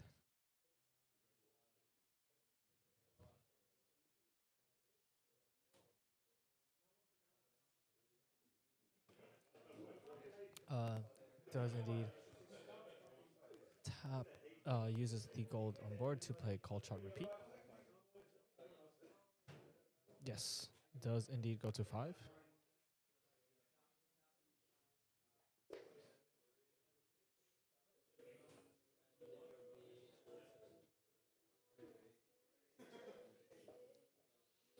So Christian here, still with quite the board to manage to get over. But he seems quite doable with the Fiora equipped with the BF.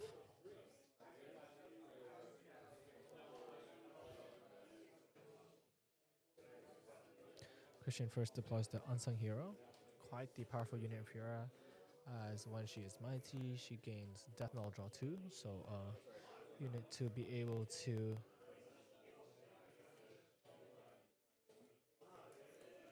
recur cards back.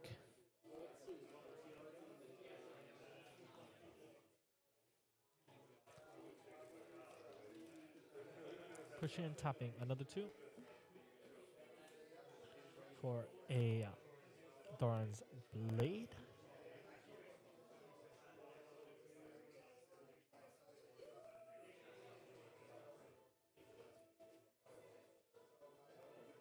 Fiora pushing into the monastery, going to 6 points.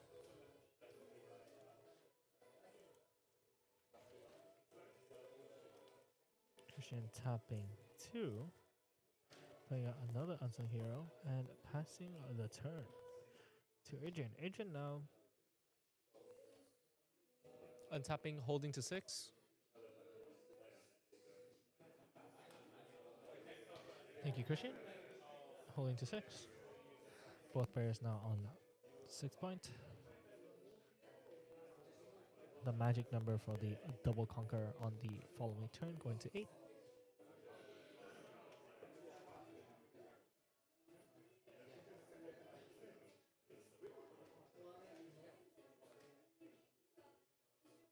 Tapping a seal to, looks like playing another seal. Tapping set seal and another 3. To play out a fizz. Tapping a seal, fizz, replaying cold shot.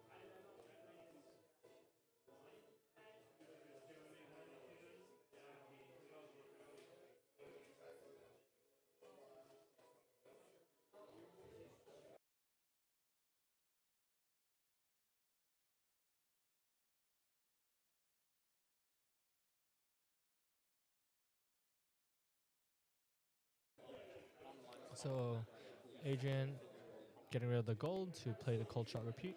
Originally, I had it separated, but we have some space. I think it has to be. Looks like taking the rebuke I think it has to be more. off the cold shot. Like only a few seconds. So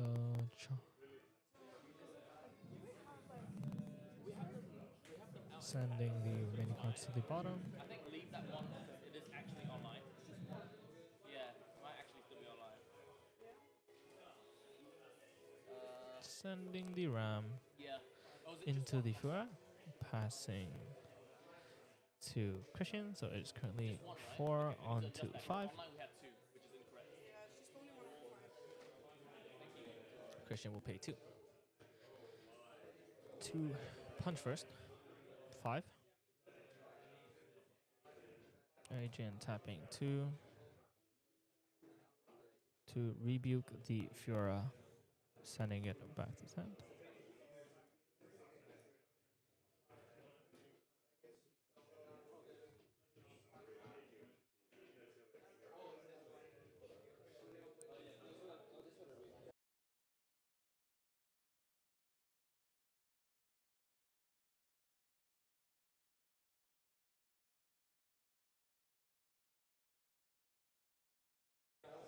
This is why the caster needs to be like, oh, right. Yeah, both players are still discussing recycle cost, as Fiora does gain deflect off the punch first. So Adrian would have to go down 1 more, but he does win the combat off the Draven, so should be able to draw.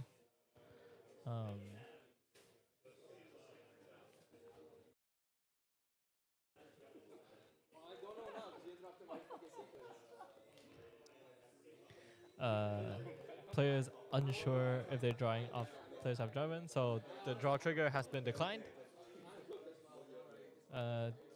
These players on table 1 really having no idea what they're doing.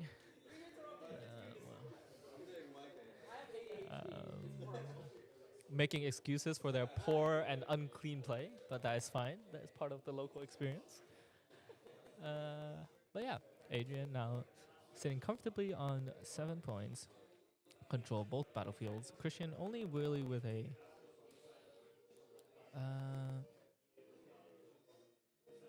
unsung hero. 2 unsung heroes, apologies, on the back. Adrian does play the Ezreal out, discarding a treasure hunter, drawing 2, trying to refill up his hand.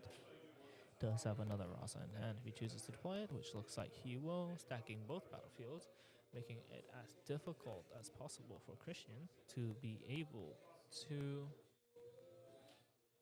retake any of them, as all he needs to do is to hold. Taps one. Looks like unsure what he's playing. Just for one.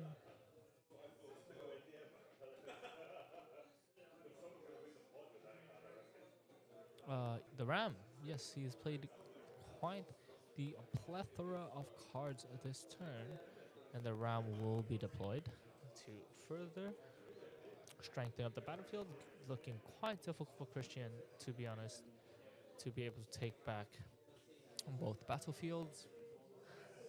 Quite stacked with might. These on Warrens looking as if it has 6 plus 3 plus 5, so 14 might. And the Monastery with 8 plus a Fizz, 11 at least.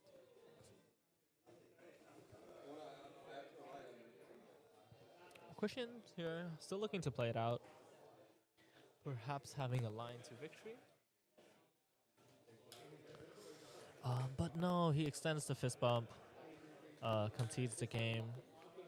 Adrian takes game 1, going up 1-0 with 38 minutes left.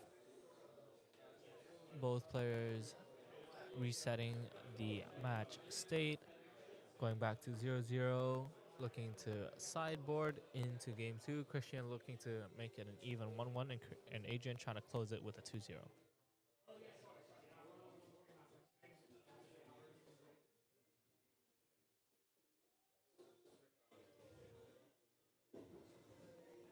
Both players having a quick chat, siding out for the game. Yeah. If you're watching the stream, our locals the game, do tell me what you've gotten up to today. If you play Riftbound, what's the best card you pulled from this set? And we at Spellbound would just like to say hi, and we welcome you to the store whenever you would like to come. And we're always happy to see new faces, new customers walk through the door. We offer TCG nights almost every night of the week for locals for a variety of different games. Riftbound in particular will be on Wednesdays and Sundays. Wednesdays at 6:30 and Sundays at 2:30.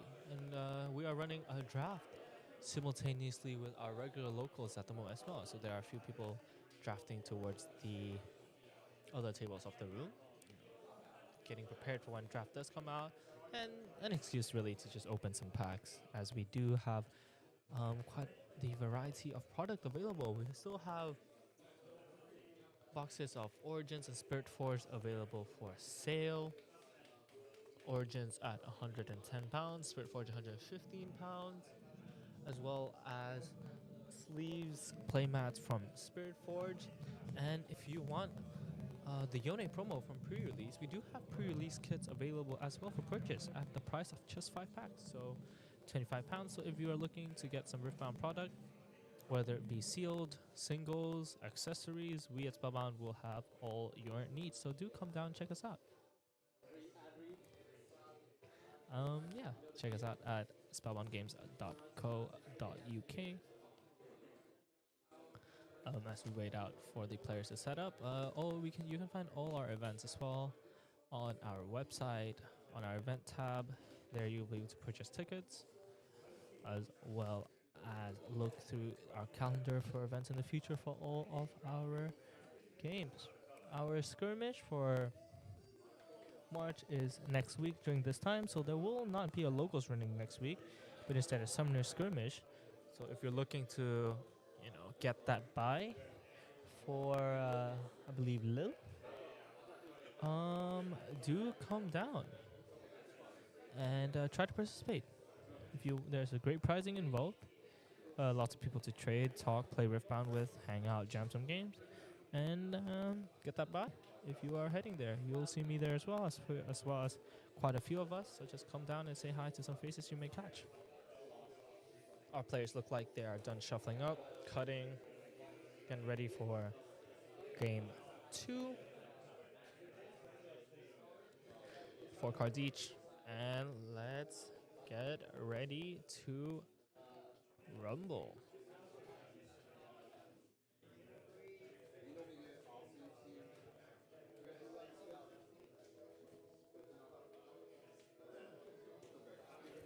So Adrian on this game 2, well, looks like he elected to go with the obelisk,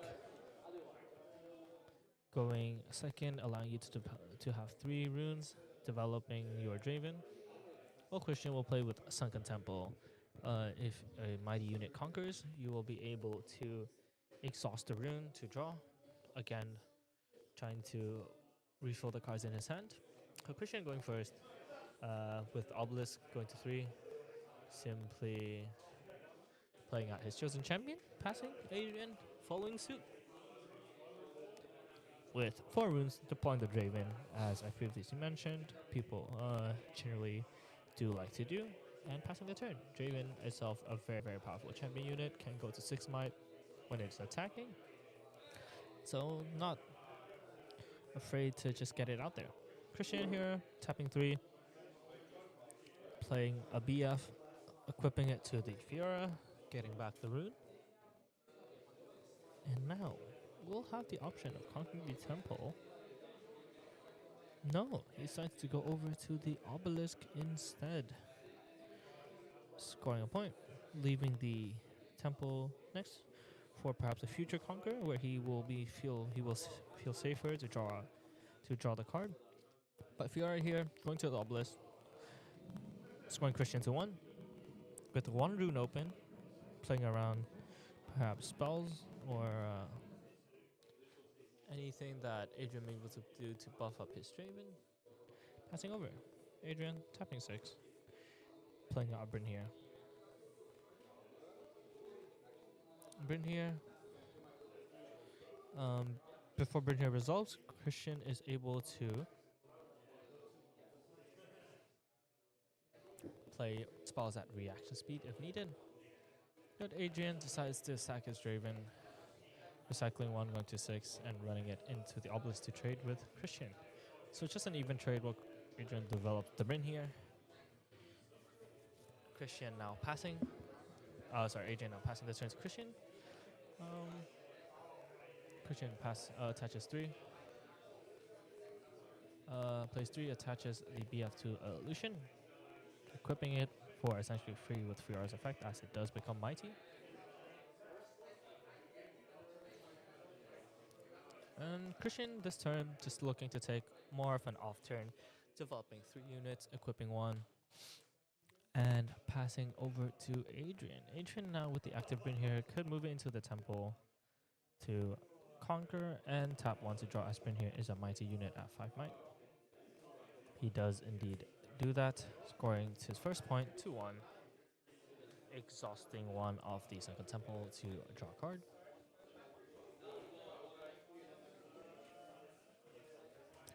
Recycling 1, looking like playing out a seal. Seal is played, tapping seal, maybe another seal is played. Yep, playing out a second seal, tapping 3 and the seal to play out what looks like to be an Ezreal. Ezreal discarding 1 card, discarding Nocturne, drawing 2. So further refilling, digging further through his hand. 3 runes up.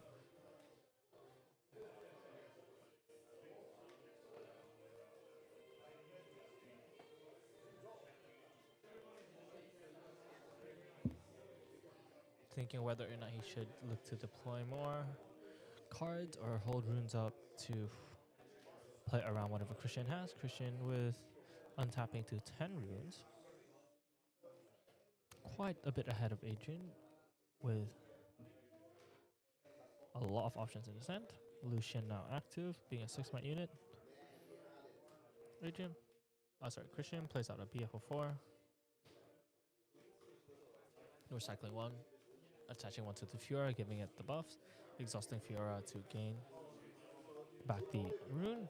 And Fiora decides to go into the temple, challenging the Bryn here. Green here falls. Christian goes to 2. Conquer effect, tap 1, draw 1. Temple benefiting both players. And decides to Christian runs Lucian in to the battlefield. Conquering up to 3, Adrian with no response. It readies itself with Lucian and retreat. Christian still with a plethora of runes available. 5. He decides to resend his option, not taking something back yet, but may decide to hide something. Does it hide something at the obelisk?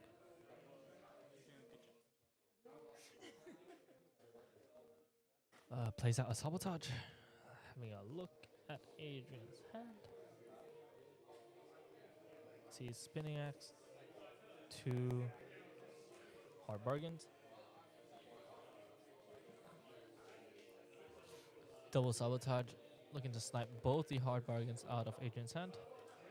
She does. She's going down a little bit lower on runes, but willing to take that risk to be able to remove counterplay from Adrian's view.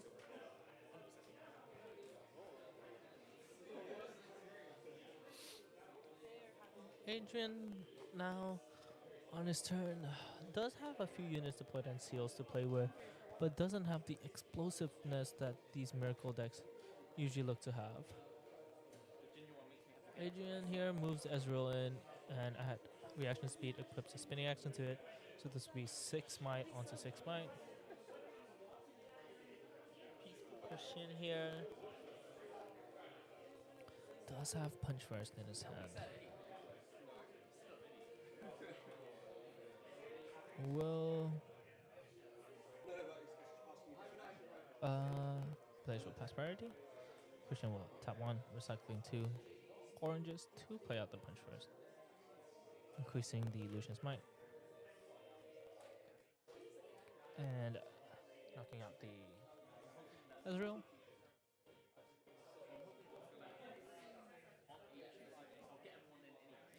Adrian tapping 2, recycling 1 red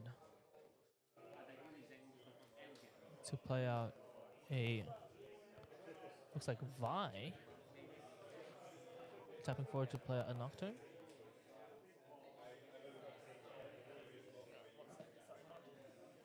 And tapping the seal.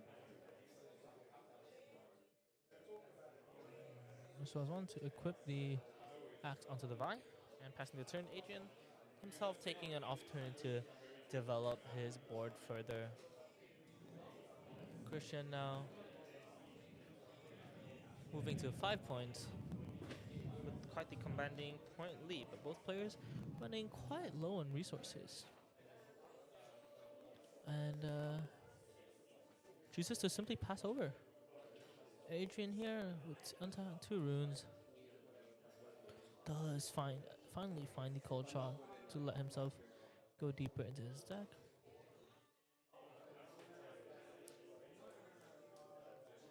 Plays cold shot, repeat.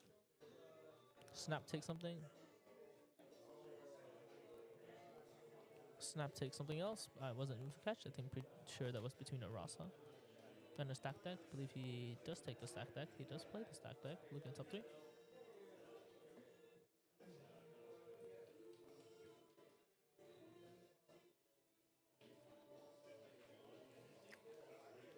Two Flight of Fights. Both are very, very important cards in order to regain that tempo in this game.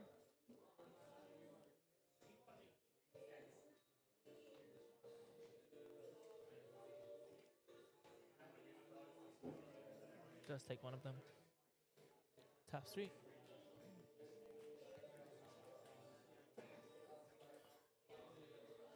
Recycling 3 to play out the stack deck. Along with the Fizz, trying to get deeper and deeper into his deck. Does find the Rebuke.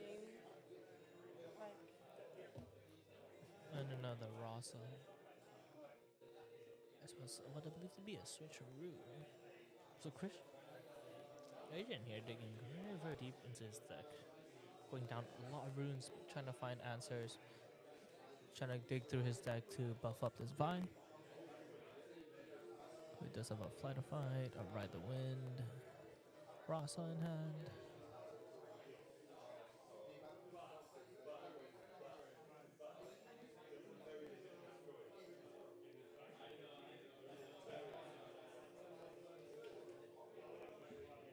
So now Adrian with 4 cards, 4 or 5 in his discard. Can buff the Vi up to 2, 5, 9 might.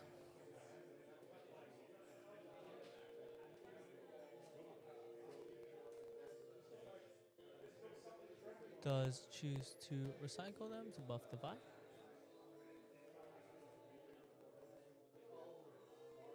Sends the Vi in to fight the Fiora. Fiora on 8 might. 8 on 9. Adrian choosing whether or not he wants to make any initial actions. Nope, he passes. So 8 on 9. Christian with tapping 2. No, recycling. Does punch first. Moving the Fiora to 13 might.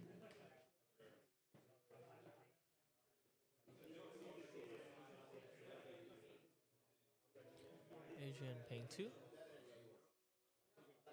to Fight or Flight.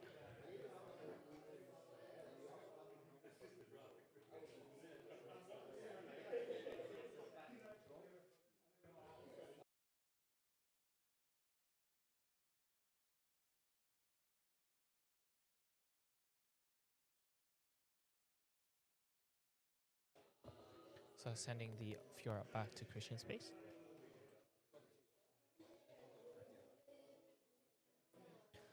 Adrian's going to 2. Does have to pay a deflect into the Fiora, which is mighty. Decides to stack the Nocturne. Recycles 1. Hides a card there.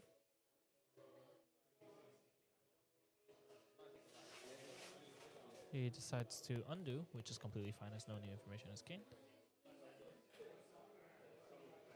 So on that battlefield, currently, post his turn, Adrian will have a combined 3, 5, 9 might. Christian channels 2. Join 1. Only does have 1 body rune. So will not be able to utilize a punch first if he does draw.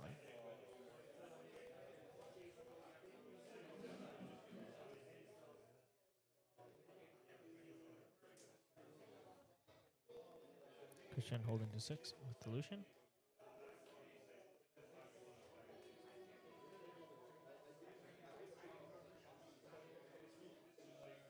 And Christian just once again passed the turn.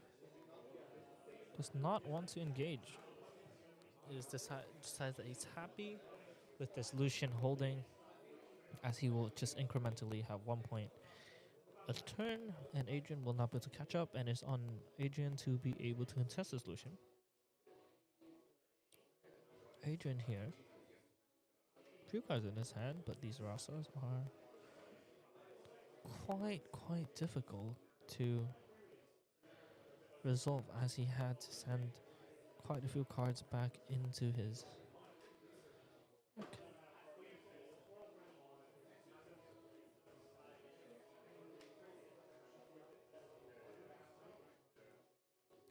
He recycles 1, sends a Vi over, then chooses to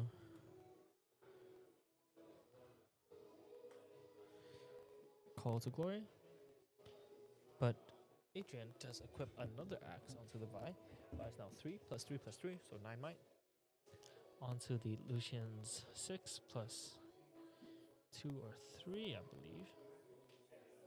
There is a hidden card there.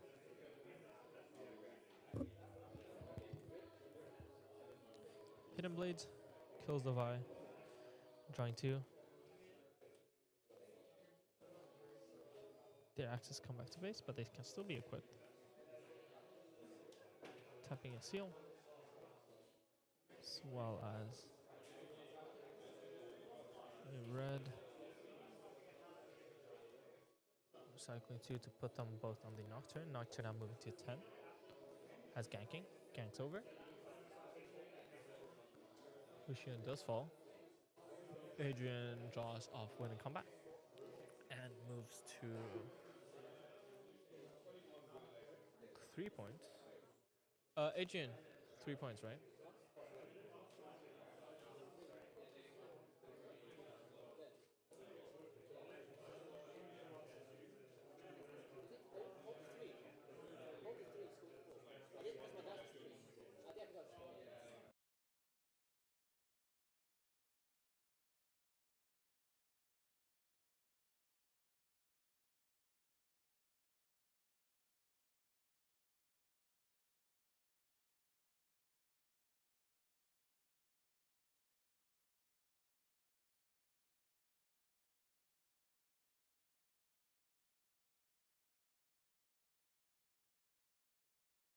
So yes, we've resolved the scoring now. So Adrian did indeed hold to 3 and now conquers to 4.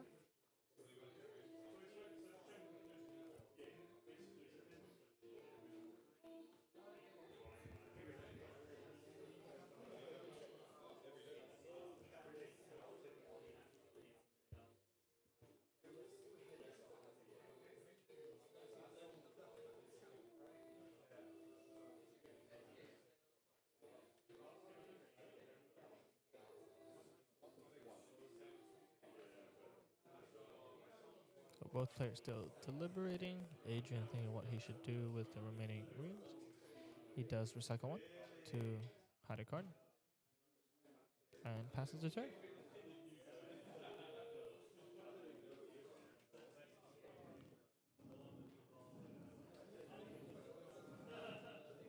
So Christian here does draw the rebuke. Sorry, does draw the challenge. He taps 4, recycling 2. Playing out the Akshan. Taking one of the axes from Adrian. So now the Nocturne is only down to 7 might, with the Akshan being 4 plus 3 plus 3. So Akshan is on 10. Christian then challenges Akshan into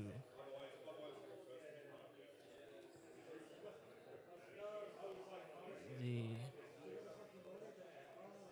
Nocturne. Christian should have channeled the rune here from making the Akshan mighty.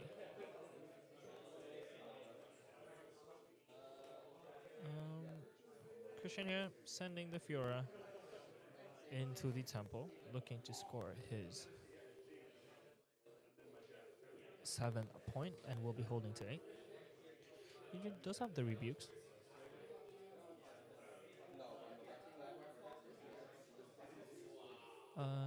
No response.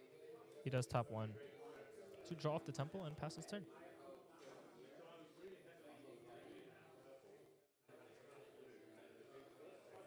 So Adrian here does have the double rebuke in hand. Sends the Fizz in.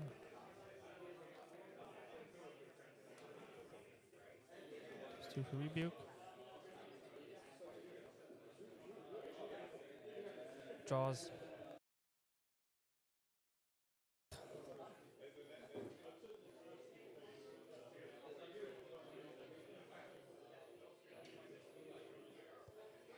Fiora is rebuked back to hand. So Adrian, Christian now with 2 cards. One is the Fiora and one looks like to be a set brawler. Adrian perhaps going for the double rebuke play. No, instead plays out a treasure hunter for 2.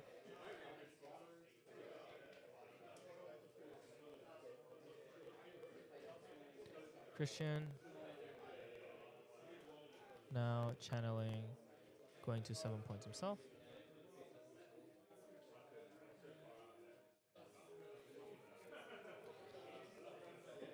He'll look that move the action in. This will allow him to draw a card. Adrian does tap 2.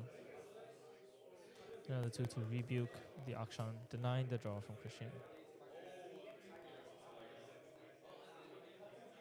The axe does go back to Adrian himself.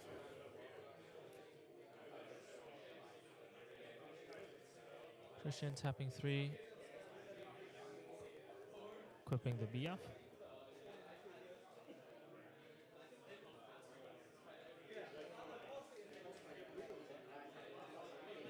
With 4 remaining, does play out the Fura. Equipping the BF, passing the turn.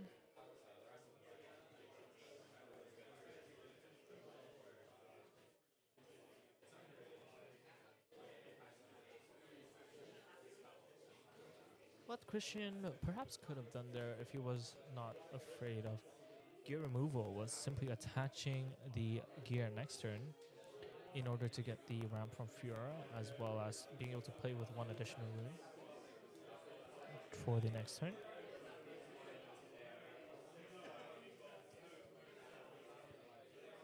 But he still looks like he's in a solid position to be able to go after both battlefields on the next turn, or maybe perhaps just hold 1. As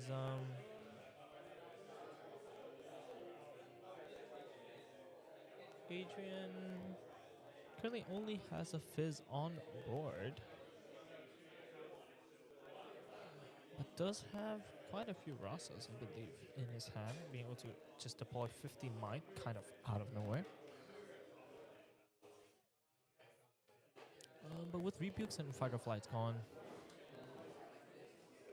maybe a bit difficult.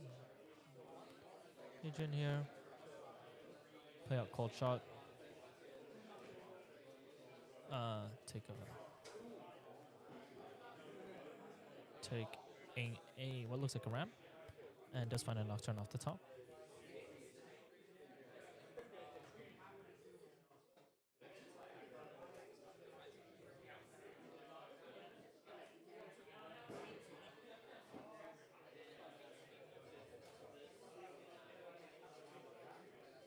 Adrian here trying to figure out a way to be able to deploy as many units as he can.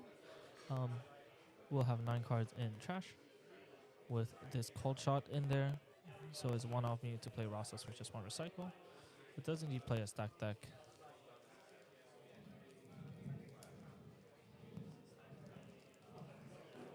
Taking 1 to hand.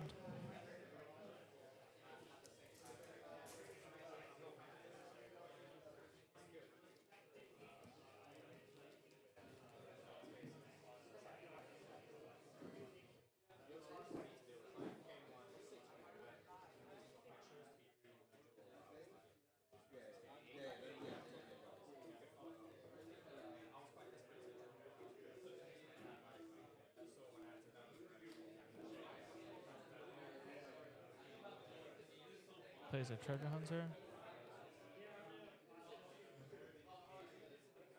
onto the obelisk. Cycling 1, let's play out a Rasa.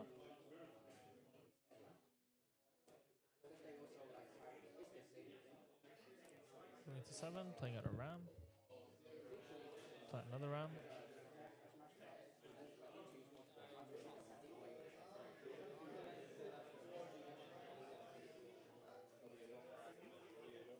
Building quite the stack.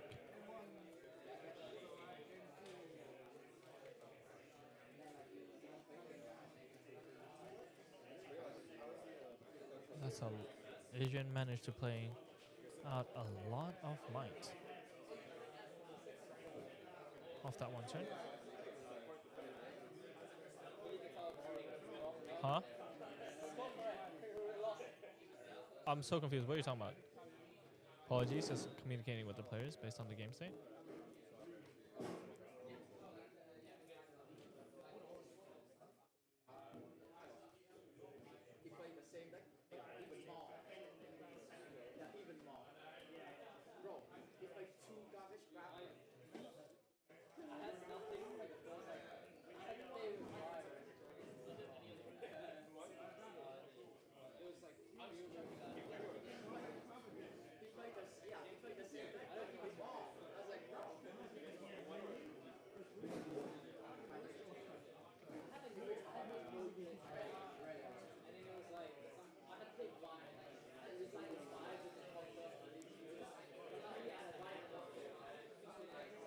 Um, Apologies for the lack of commentary, but it looks like Christian does indeed just group up the game after Adrian has been able to generate quite the amount of might push during that turn. We'll get back to you very shortly. The stream.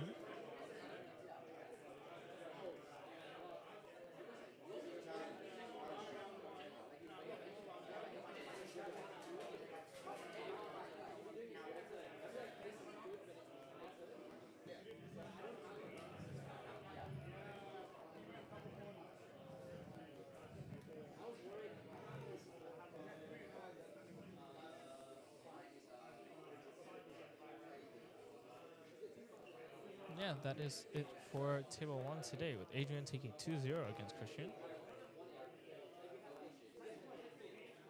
Yeah, again, thank you very much for joining us on the stream. Spellbound hosts your weekly locals every Wednesday and Sunday. We're currently running a league for an Arcane themed league. Winner of the league will get an Arcane box set. And you know, if you want to participate, just come down to our local store, participate at our events. The league will be running for another month, and hopefully see you there. For all your TCG needs, do check us out at spellboundgames.co.uk. On our website, you'll see all our singles, as well as events. And yeah, that's it for us today. Thank you very much for joining, and hope to see you next time.